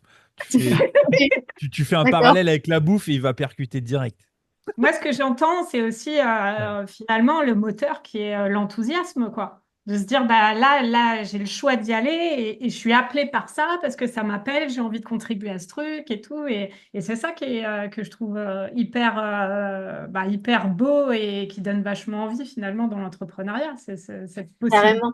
Et moi, j'aime bien ton image des frites, hein, de toutes les frites un peu différentes, ou de toutes les autres, parce que du coup, ça veut dire aussi, et j'ai vraiment envie d'avoir cette vision des choses, peut-être que je m'égare un peu, mais vous me direz ce que vous en pensez, sur il y a de la place pour tout le monde. Et en fait, t'as beau avoir des concurrents dans ton domaine qui font à première vue la même chose que toi, en fait, quand tu grattes un peu, mais tu vas pas avoir les mêmes clients parce que finalement ton produit ou ton service il n'est pas exactement comme ça et puis toi de toute façon tu n'es pas la même personne que l'autre et tu vas proposer quelque chose de différent et tu vas matcher avec certains types de clients et alors que voilà ton concurrent entre guillemets va matcher avec d'autres types de personnes et je trouve ça chouette en fait de se dire que vraiment on a tous une place parce qu'on est unique et que on peut tous faire notre beurre entre guillemets voilà pour vivre et pour avoir quelque chose d'hyper épanouissant pour tout le monde. Mm. Ouais, moi, je trouve pas du tout que tu t'éloignes, hein, parce que j'ai aussi cet avis-là vis-à-vis de ce qu'on peut appeler les concurrents. Moi, j'ai grand plaisir à échanger justement avec des personnes qui sont sur des thématiques proches ou, comme tu dis, qui peuvent être meilleurs dans ce qu'ils font sur tel point spécifique ou parce qu'ils se sont spécialisés un peu plus ou parce que, enfin, voilà, et avoir l'opportunité d'échanger avec eux, de voir. moi, j'adore savoir comment ils réfléchissent, en fait. Comment c'est venu, c'est quoi leurs conclusions, ils en sont où, et là, maintenant, ils pensent à quoi. Et... Enfin, voilà, moi, j'adore échanger avec des personnes qui entreprennent aussi. Les coachs, particulièrement, on a plein d'amis coachs, et c'est toujours des échanges qui vont loin. Et j'avoue, Bah, le buffet à j'adore volonté, ça. tu peux y aller avec qui tu veux, hein. Mm. Non, non, mais c'est clair que bah, le réseau t'apporte énormément. Et là-dessus, je peux que être d'accord. Moi, il a toujours été, jusqu'à présent, plus soutien que l'inverse, hein, Mm. Oui. en Oui. l'occurrence. Mm. Bah, on parle le même langage. Tu vois, le réseau, tu vas Mm. connecter avec des gens qui ont un peu les mêmes valeurs que toi. C'est Mm. comme ça se crée. Enfin, tu vois, moi, je sais quand j'étais dans la photo, on était un petit groupe de photographes, on faisait les mêmes prestations, on était dans les mêmes gammes de prix, mais on tournait tous. C'est-à-dire que bah, forcément, on peut pas multiplier les prestations quand on faisait du mariage, par exemple. Bah, en fait, dès qu'il y en a un qui avait une demande et qui était pris, bon, bah, il envoyait aux autres en disant aux Mm. gens, bah, contactez-les parce qu'ils sont dans le même esprit. Et en fait, on se renvoyait la balle comme ça. Et en fait, ça nous a tous fait grandir. Donc, à un moment, tu crées en fait ton réseau. Bah, après, si c'est le même domaine, là, le coaching, tu vas connecter avec plutôt les mêmes valeurs, la même approche et la même sensibilité sur les choses. Bah, voilà, j'ai tenté d'avoir des discussions avec des gens. J'ai fait non, mais ça ira pas plus loin que la première parce que waouh, on n'est pas du tout. Voilà. Euh, c'est voilà. Enfin, il y a des trucs. Alors, c'est peut-être moi qui ai l'esprit bloqué, mais quand un jeune de 23 ans, 24 ans, il se dit mentor business, je veux bien être ouvert d'esprit, vraiment. Je suis très ouvert d'esprit. Mais je me dis 24 ans, donc tu as commencé à 14 ans. Parce que pour être mentor business, il faut quand même avoir un C'est peu. possible, hein. Ouais, mais pas là. Commence Quand tôt tu creuses un maintenant, hein. peu, il est sorti de l'école, enfin, il a eu le bac, enfin, tu vois. Donc, ça fait, tu vois, Covid, ça fait 2 ans, quoi. Donc, mentor business au bout de 2 ans, je sais pas. Voilà. Il faut tester, hein. Je t'avoue que moi, quand j'ai débarqué, quand je suis revenue sur LinkedIn et que j'ai vu tous ces petits jeunes là, effectivement, avec ce genre de titre, je me suis dit, mais attends, mais ils ont 12 ans, les gars, ils font quoi Ben, là? alors Moi, moi, je sais mieux. tu vois, tu Mais parlais de. c'est pas une posture très humble, tu vois, très humble, pardon. Et je me dis, bah, peut-être qu'ils ont une vision différente et des choses à apporter aussi. Et en fait, La Mais il y a un fraîcheur truc, aussi. ils vont dire, alors, Mm. ouais. il y a un truc qu'il faut leur reconnaître. Et là, je m'incline. Ils doutent de rien, quoi. Ils doutent de Mais rien. regarde, je sais pas, par exemple, moi, nous on a 4 ans avec Sébastien. Il y en a, ils ont 10 ans de moins que nous, 24 ans. Et je sais pas, je pense à des profils genre Margot Cunego et tout. Moi, je les trouve incroyables. Alors après, effectivement, comme elle partage sans filtre et tout, il y a des moments où je me dis, bon, elle a l'air un peu fatiguée, elle tire un peu sur la corde et tout. Et d'ailleurs, enfin, elle le dit, hein, son entourage lui dit, elle lève le pied, etc. Elle veut faire attention et tout. Mais cette ambition, et puis elle y va et tout. Et sincèrement, pour avoir déjà participé à des challenges qu'elle organisait, des choses comme ça, par curiosité, ça n'empêche pas la qualité. Elle a 10 ans de moins que nous, donc elle a. Ah, j'ai pas Enfin, dit. Ah non, c'est pas ça, mm. c'est pas ça que j'ai dit. Alors, c'est quoi que tu reproches aux jeunes? J'ai pas parlé de la qualité. D'être jeune. C'est ce que Amélie a dit. C'est quelle posture tu prends. Mais Voilà. comme Mm. ils doutent de rien, bah, ils y vont en fait. Et ils ont raison de ne pas se poser de questions. Mais, il y a un mais. En fait, si tu commences à lire, mais ça c'est avec l'expérience, tu lis entre les lignes. Parce que les jeunes qui sont à fond et tout, super. Mais moi j'ai toujours le truc de tout ça, le business qui marche, tout ça c'est à quel prix en fait. Ouais. À quel prix à quel prix et pas à prix financier, prix perso en fait. Eh ben souvent il y en a, bah, ils lâchent leur business, ils changent, ils modifient leurs trucs, ils font un burn-out. Enfin tu vois, il y a des trucs inévitables dans le parcours, mais en même temps ils font leur expérience. Après tant mieux, hein. Mais moi je suis toujours à me dire à quel prix il est le succès. Voilà. Moi j'ai bien morflé perso avec tout ce qui m'est arrivé, donc je vois très bien à quel prix on fait les choses. Mais la question de la santé mentale, c'est vrai qu'elle est essentielle parce que, comme tu le dis, hein, les entrepreneurs sont loin d'être épargnés sur toutes les questions de burn-out et même au contraire. Et là, je trouve il y a des entrepreneurs qui vraiment en parlent et qui sont top là-dessus. Et je pense notamment à Thomas Burbidge, qui là, à l'heure où on se parle, a annoncé récemment qu'il allait qu'il allait faire une petite pause parce que justement, il sentait que là, c'était un peu trop pour lui en ce moment et tout. C'est aussi comme ça, en parlant et tout, et en pouvant se raccrocher à des exemples de personnes qui ont priorisé leur santé mentale et qui vraiment se disent, bah, en fait, l'entrepreneuriat, ouais, c'est un jeu infini. Et du coup, je vais encore paraphraser un entrepreneur que j'aime beaucoup qui s'appelle Sophia Nadine et qui dit bah, c'est celui qui perd, c'est celui qui sort du jeu finalement. Euh, dans, dans, dans cette manière d'être là, c'est de se dire bah, ce qui compte, c'est une vision long terme et on est on est quelque part le plus important, quoi. Donc, si on s'écoute pas, si on fait pas attention à soi sur le chemin et tout, bah, on peut vite se griller. Donc ça, c'est sûr que heureusement qu'il y a des bons exemples de personnes qui le rappellent et qui mettent un petit peu de nuance dans ce côté ouais, entrepreneuriat à fond la caisse et Après, ça qui... fait partie du jeu aussi. Je veux dire, je sais pas si toi t'es passé par là, mais bon, tes phases de liquidation judiciaire, ça n'a pas dû être facile. Moi, je suis aussi un peu passée par là aussi. Voilà, à bosser, à n'en plus finir, à me réveiller à 4 heures du matin parce que je pouvais plus dormir et à commencer ma journée de taf à 4 heures du mat, tu vois. Mais ouais, c'est l'expérience après qui te fait prendre conscience que justement, tu as envie de donner un nouveau chemin, un nouvel élan peut-être à ta vie pro et tu te réorientes comme ça. Et puis après, on a la chance d'avoir des coachs comme vous qui viennent nous aiguiller aussi et peut-être nous permettre de ne pas griller, de nous griller trop vite ou trop fort. Bah, alors, moi, pour partager ça, parce que justement, on parlait de se remettre au centre du jeu, là, parce que l'entrepreneuriat, et j'en parle assez souvent, c'est que l'entrepreneuriat, c'est plutôt un état d'esprit, en fait. Voilà, c'est un truc, on ne peut pas sur le CV dire je suis au chômage de l'entrepreneuriat. Ça ne marche pas. C'est un état d'esprit, on l'est, c'est un statut, quoi. En fait, on est entrepreneur une fois qu'on l'est, une fois qu'on a goûté à ça, je pense qu'on a cet état d'esprit, quoi qu'il se passe, en fait.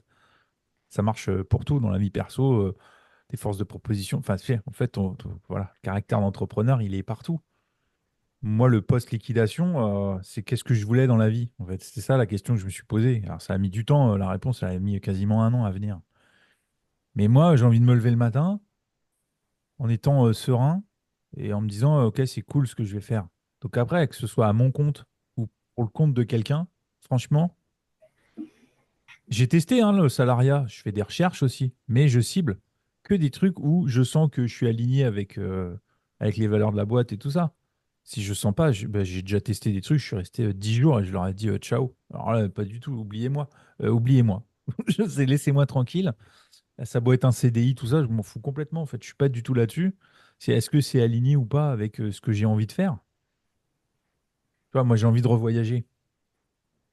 Là, mes boutiques, ça m'a pas permis ça pendant 5 ans quasiment. Parce que bah, tu mets tout ton argent là-dedans, toute ton énergie et tout ça, et du coup, bah, tu peux pas voyager. Là, je me dis, qu'est-ce qui pourrait faire que je pourrais voyager en enlevant une charge mentale? Parce que quand tu es entrepreneur et à ton compte, tu as quand même une charge qui est là faut trouver des clients, il faut mettre l'énergie pour aller les chercher. Et ça, moi, je suis. Alors, est-ce qu'au moment où on parle, au moment où on se parle, voilà, j'ai plus envie. Au moment où il sera diffusé le podcast, j'en sais rien, en fait. C'est ça le truc. La différence, c'est tellement changeant. Mais la charge mentale, franchement, moi, je suis retourné dans le salariat. J'ai fait 15 jours. J'ai pas eu le temps de réfléchir. Ça s'est fait même pas en 3 heures. Ils m'ont appelé. Est-ce que vous êtes dispo? On se voit. Ok, bah c'est bon, commencez mercredi, quoi. Ok, bah j'ai pas le temps de réfléchir. C'était pas forcément un poste qui me plaisait. Par contre, ça m'a confirmé que moi, j'ai besoin du lien social, le vrai lien avec les gens. Parce que j'ai été capable en 15 jours de parler du patron à la femme de ménage. Donc j'ai parlé avec tout le monde. Quand je suis parti, ils ont fait ah bon, tu t'en vas? Et j'ai fait non, mais je suis resté 15 jours. C'est comme si ça faisait, j'avais fait 10 ans. Et calmez-vous, j'ai fait que 15 jours. Mais du coup, j'étais fatigué par le travail, mais mon esprit, oh là là, mais j'étais reposé. Plus de charge mentale. On arrive, on fait ce qu'on a à faire. Quand on s'en va, bah, et j'ai fait, waouh, c'est assez reposant. Donc Ouais, ça, c'est une c'est ton période. cœur de métier, en fait. C'est une période qui durera je sais pas combien de temps, mais mon cerveau me dit merci, quoi. C'est quand même très reposant, quoi, d'enlever cette partie-là de charge mentale là, de la boîte, faut qu'elle tourne parce que enfin, c'est lié avec la santé mentale. Tout va avec. C'est intéressant parce que je discutais avec un de mes très, très bons amis, hem, qui est salarié depuis des années et des années et il aime son job, mais c'est pas la mission de sa vie, tu vois? C'est pas enfin, c'est pas sa mission de vie, ce qu'il fait. Et en fait, je lui disais: «Faut que tu m'expliques parce que je comprends pas. Je ne comprends pas comment est-ce que tu peux accepter d'être salarié et d'aller passer 8 heures par jour dans un endroit, t'aimes pas spécialement tes collègues, tu identifies plein de dysfonctionnements dans ton entreprise parce que c'est un gros truc et que forcément il a pas la maîtrise de tout et à moi qui attache tant de valeur à la liberté, je serais incapable de passer 1 heure à faire ce que tu fais». Et en fait, il me disait: «Bah, pour moi, ce qui est le plus important, c'est la sérénité. Ma valeur première, c'est me lever le matin et avoir effectivement un état d'esprit très tranquille. Et avec ce travail, effectivement, qui a des inconvénients, au moins je sais que j'arrive à telle heure, je pars à telle heure, et quand il est chez lui, en fait, il n'y a aucune problématique qui vient le perturber. Et ça, pour lui, c'est fondamental. Ok, d'accord, je comprends. Mais C'est là où, ouais. alors, ça, cette réflexion-là, pour le coup, quand j'ai repris là 15 jours, évidemment, j'ai un autre regard. Quand j'arrive, évidemment, sur le papier, je suis en bas de l'échelle. Mais par mon expérience, je vois des choses très vite, tu vois, de fonctionnement. Je me dis, ah, les trucs, c'est pas très logique, mais bon. Bref, reste à ta place. Mais il y a des trucs où je me dis, c'est quand même pas très logique le fonctionnement, c'est pas très intuitif, mais bon. Et en fait, à un moment, naturellement, tu parles avec tes collègues, tu échanges. Enfin, moi, je suis au courant de plein de trucs, hein. De leur vie, de quel âge ils ont, de machin. Alors qu'il y en a, ça fait genre 5 ans qu'ils bossent ensemble. Ils savent même pas quel âge ils ont, combien ils ont d'enfants et tout. Je fais, putain, c'est fou, quoi. Et en fait, à un moment, je leur dis, mais donc, ouais, ça fait combien de temps que tu es là? Tu sais, point d'entrée, ça fait combien de temps que tu es là? C'est quoi ton parcours? D'où tu viens? Voilà, puis ça ouvre la discussion. Et puis, ouais, je suis là, mais bon, ça a changé. On sent qu'il y a un truc qui bloque. Et donc, je dis, mais qu'est-ce qui fait que tu te lèves le matin et que tu viens encore, au bout de 8 ans, tu viens encore et il y en a une, elle m'a dit, bah moi, c'est simple, je suis plutôt bien payé par rapport à ce que je fais. J'ai quand même pas mal de... Je travaille pas le dimanche, les samedis, c'est un tous les mois. Je suis plutôt bien payé, ça paye mon crédit, et puis voilà, je peux partir en vacances et tout ça, quoi. Je pose la question à d'autres, et c'est d'autres raisons. Il y en a un, c'est je suis passionné de moto, un, c'est pas, je suis passionné de guitare, ça me permet de me payer mes guitares et tout. Et donc j'ai fait... En fait, chacun trouve une raison de se lever et de voir en fait la balance en disant ouais, j'ai quand même ça penche du côté plus que moins. En fait, évidemment, il y a toujours des inconvénients. Et j'ai fait ok, donc c'est ça. Et donc c'est ça moi qui m'a. Je me suis dit alors être à son compte. Moi pour l'instant, là je te dis au moment où on se parle, moi il y a trop d'inconvénients là.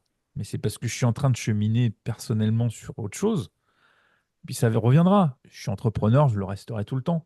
Maintenant, c'est est-ce que mon esprit d'entrepreneur, il va coller avec un job salarié? Ça, c'est autre chose. On m'a déjà dit, vous êtes trop autonome. Pas vous embaucher, vous êtes trop autonome. J'ai fait, ah oui, donc ça, mais c'est censé être une qualité, normalement, l'autonomie. Bah, pas partout, parce que ça peut Bah faire oui, ça peur. dépend des entreprises.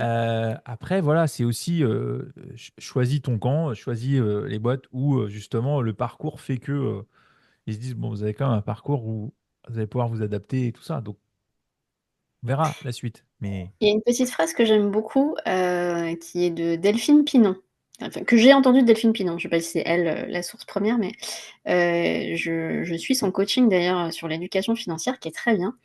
Et on avait cette discussion à propos d'une des participantes qui disait moi, j'ai envie de monter mon entreprise parce que je veux être totalement libre pour pouvoir faire exactement ce que je veux, patati patata, dans n'importe quelle condition. Et en fait, Delphine Pinon nous disait la liberté à laquelle on rêve quand on est enfant par rapport à être adulte, c'est pas la liberté de faire ce qu'on veut et la totalité de ce qu'on veut. C'est on a la liberté de choisir nos contraintes. Et tu vois, on est vraiment là-dedans en fait. On est adulte, on sait très bien que tu peux pas faire tout ce que tu veux quand tu veux. Mais par contre, tu peux choisir d'être soit dans ce cadre de contrainte, soit dans cet autre cadre de contrainte, et tu viens trouver effectivement ce qui convient à ta balance à toi par Oui, c'est ça, rapport ce qui à vient te tes nourrir, objectifs mais de c'est vie. ça. Que tu parlais de choisir les contraintes, c'est de les accepter aussi. Ouais. Tu vois, une fois que tu les acceptes, mais après, tu fais le pour, le contre. Moi, je suis dans la démarche là de retourner dans le salariat.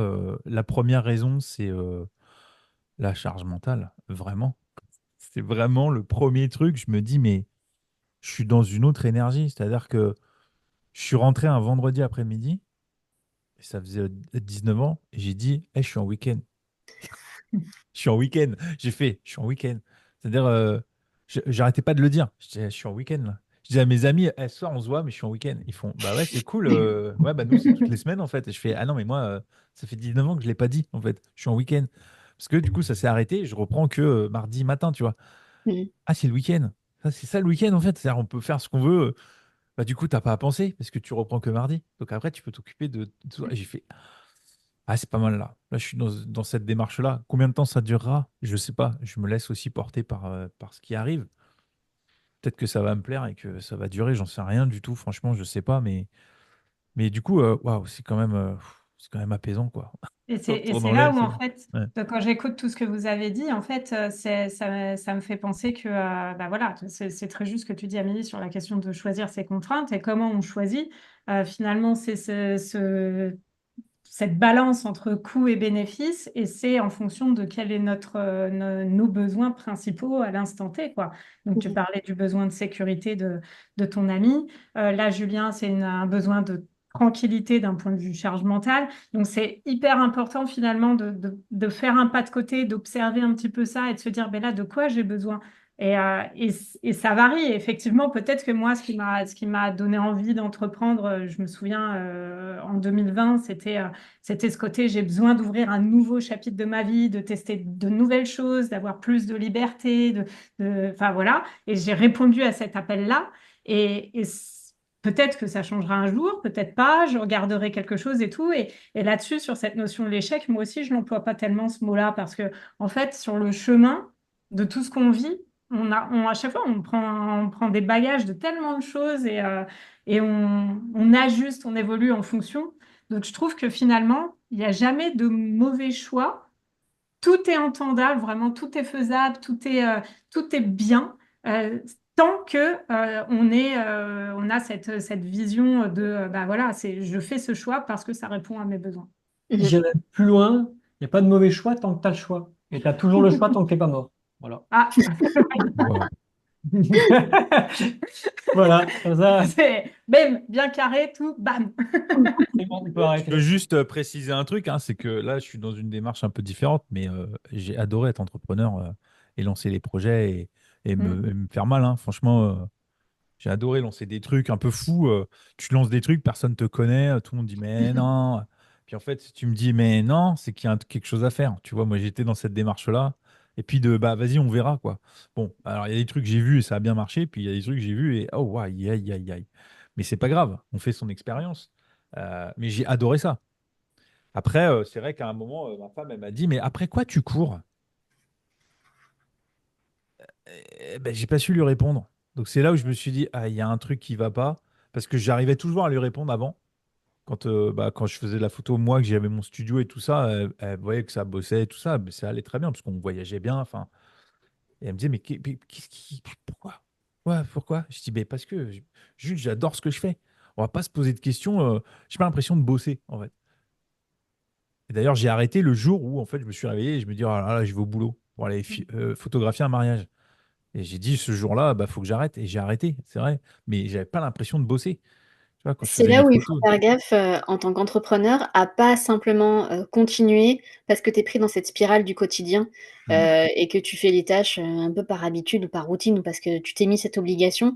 Et c'est un exercice qui est pas évident, je trouve, de prendre régulièrement du recul. Moi, j'aime bien faire mon petit bilan mensuel, tu vois, début de mois ou fin de mois, en me disant, wow, ok, qu'est-ce qui est vraiment important, sur quoi je mets le focus et pour pas te laisser happer par cette espèce tu vois, le principe de rat race, en fait, le truc qui s'arrête jamais, ta roue qui tourne encore et encore, et Et ouais, qui fait que tu te réveilles un matin en disant, mais c'est quoi cette vie que je suis en train de mener en fait? C'est ça. Mais donc, c'est vraiment ce truc-là aussi qui m'a fait prendre conscience qu'il était temps de passer à autre chose. Parce que ouais, quand elle m'a posé la question de mais après quoi tu cours là? Ça fait 5 ans, les boutiques, tout ça. Et là, j'ai pas su répondre, quoi. Et je me suis dit, ouais, donc là, il y a un problème. Parce que j'arrive pas à répondre le pourquoi je me lève le matin, là. Voilà. Donc maintenant, tu me dis après quoi tu cours? Bah, je peux répondre, je cours après de la sérénité, de la tranquillité. Moi, j'ai envie d'avoir une vie tranquille, peu importe où elle est. Pas de problème, je l'assume très bien. C'est vrai que c'est compliqué d'expliquer le chemin.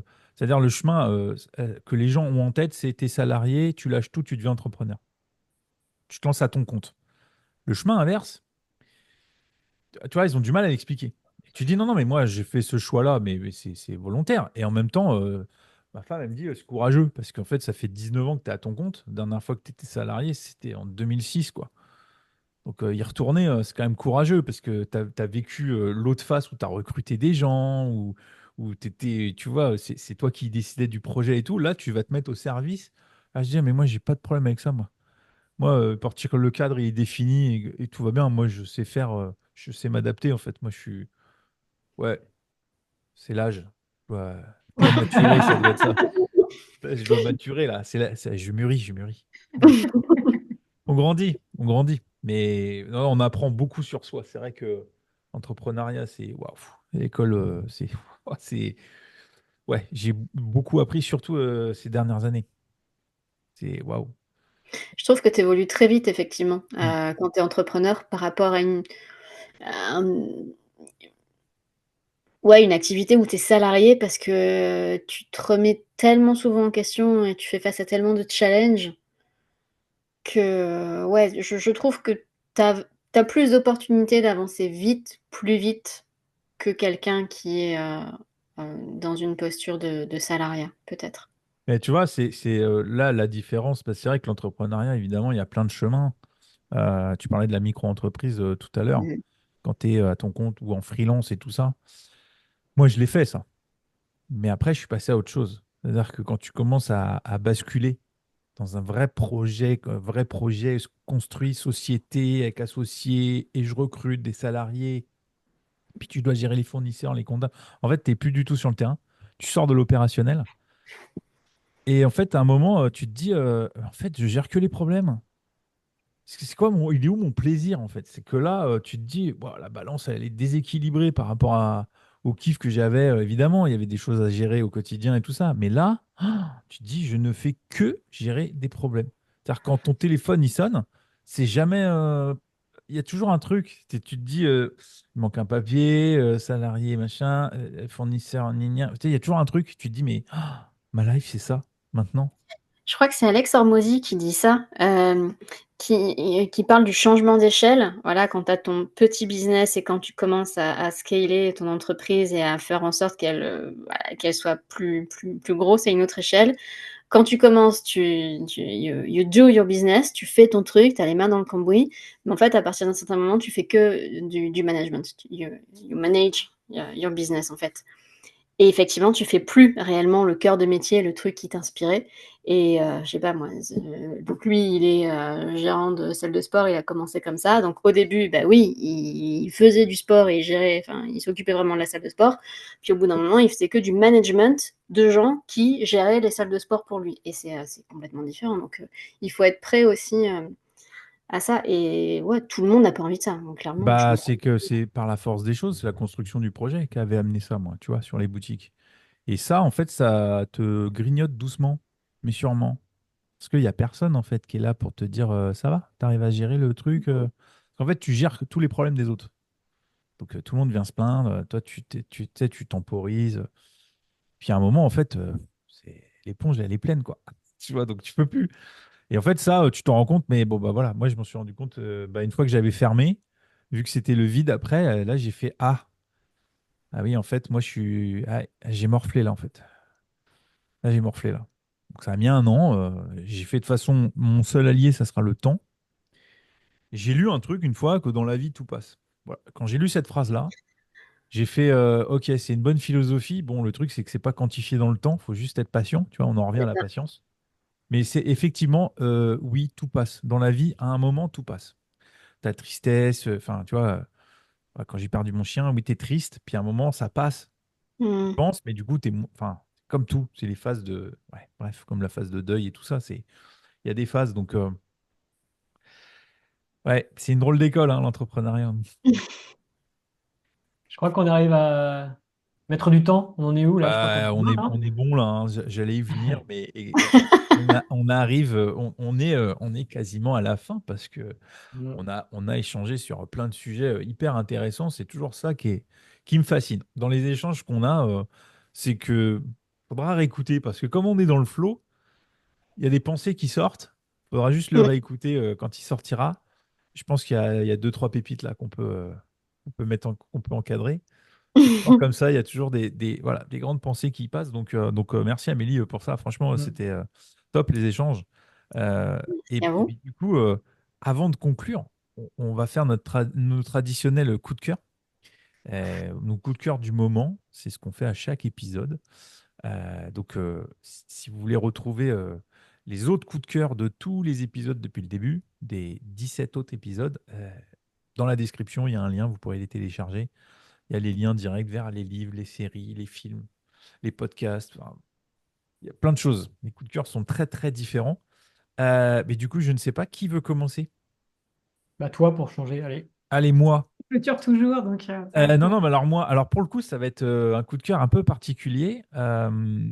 On parlait d'échecs, tout ça, du mot qui est compliqué à dire. Alors, je veux mettre en avant une association qui, moi, m'a aidé après la liquidation. Cette association, ça s'appelle 60 000 rebonds. Et il y a pas mal d'antennes qui sont partout en France. Alors évidemment, quand eux, ils interviennent, c'est que c'est trop tard. La liquidation, elle est prononcée. On est passé par le tribunal. Enfin voilà, on est sur le rebond après liquidation. Donc moi, ils m'ont accueilli, j'ai eu une coach, un parrain. On côtoie des gens qui sont là pour nous dire, voilà, voilà ce que je sens chez toi. Enfin voilà, ils m'ont aidé. Donc j'ai été invité à témoigner pour le lancement de l'antenne près de chez moi. Euh, donc c'est une association qui a une vraie utilité euh, parce que du coup les entrepreneurs après liquidation, donc ils accueillent pas les gens qui sont spécialisés de la liquidation, qui font ça à tour de bras et voilà. Donc ça ils les accueillent pas. Ils sélectionnent quand même les gens qui veulent aider. Faut que ce soit qui a une vraie envie de rebondir et tout ça. Donc 60 000 rebonds. Il y a des antennes partout. Partout en France. Euh, et dès que je peux en parler, j'en parle parce que, ouais, ils sont reconnus association d'utilité publique. Alors, c'est pour dire à quel point c'est utile, mais elle n'est pas assez connue, l'association, malheureusement. Et pourtant, elle a une vraie utilité. Donc, voilà mon coup de cœur. Je voulais les mettre en avant parce que voilà, c'est vraiment utile pour les entrepreneurs. Et oui, parce que l'échec peut faire aussi partie du parcours. C'est pas une fatalité en soi, ça fait partie de l'histoire ou du chemin, quoi. Donc, voilà. Top. Bah, vas-y. Bah non, vas-y. Parce qu'il faut que je réfléchisse. Ah, Qui dit quoi là? Ah je bah parle je de sais tout pas, le monde. allez-y, Ok, dites-moi bon vos coups de bah cœur. du coup bon comme Sébastien va parler, bon je dis pas, mais du coup moi je prends l'autre. À l'heure où on enregistre ce podcast, ça fait pas très longtemps qu'est sorti Kaizen, un documentaire qui a été fait par le youtubeur Inoxtag, qui en fait s'est lancé le défi de monter l'Everest. J'ai décidé de le mettre en coup de cœur parce que, pour une raison, je vais même pas parler finalement du contenu, mais plus de la forme. Moi, ce que je trouve incroyable, c'est les projets qui réunissent énormément d'acteurs. Le fond, Et tu veux dire. Plus le ouais, fond. Le fond. la forme, ouais, c'est ça. C'est plus le fond, le pourquoi il l'a fait, quoi.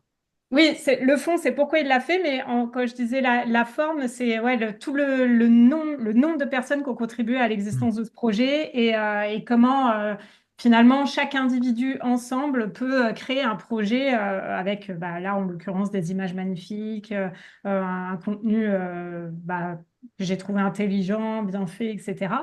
Et je suis fascinée par ça. Je m'en rends compte parce que ça m'a déjà fait cet effet cet été avec les JO et notamment l'ouverture des JO où je me suis dit, mais c'est dingue qui est capable de faire l'humain quand il se met ensemble pour des projets communs et tout. Et ça m'a refait ça en regardant Kaizen et d'autant plus derrière en regardant des documentaires sur la création du documentaire et notamment des échanges avec les équipes, les réalisateurs, les personnes qui sont allées sur place pour filmer, Les etc., quoi. monteurs. Les monteurs, etc. Ouais, tout le travail qu'il y a pu y avoir autour d'un projet. Et donc, Kaizen en est un bon exemple. Et plus largement, voilà, tous ces projets d'ampleur comme les grands films et tout, et qui réunissent plein de monde. Je trouve ça fascinant de voir ce qu'on est capable de faire à plusieurs. Voilà. Top. Cool. Amélie, tu veux prendre le relais? Ouais, alors moi j'aimerais partager mon coup de cœur de cet été. On a un projet avec mon mari et la famille, hein, on a 2 enfants, 2 garçons. On a le projet de s'expatrier au Canada pour l'été prochain, l'été 2025. Et donc cet été, juste mon mari et moi, on est partis en voyage exploratoire là-bas.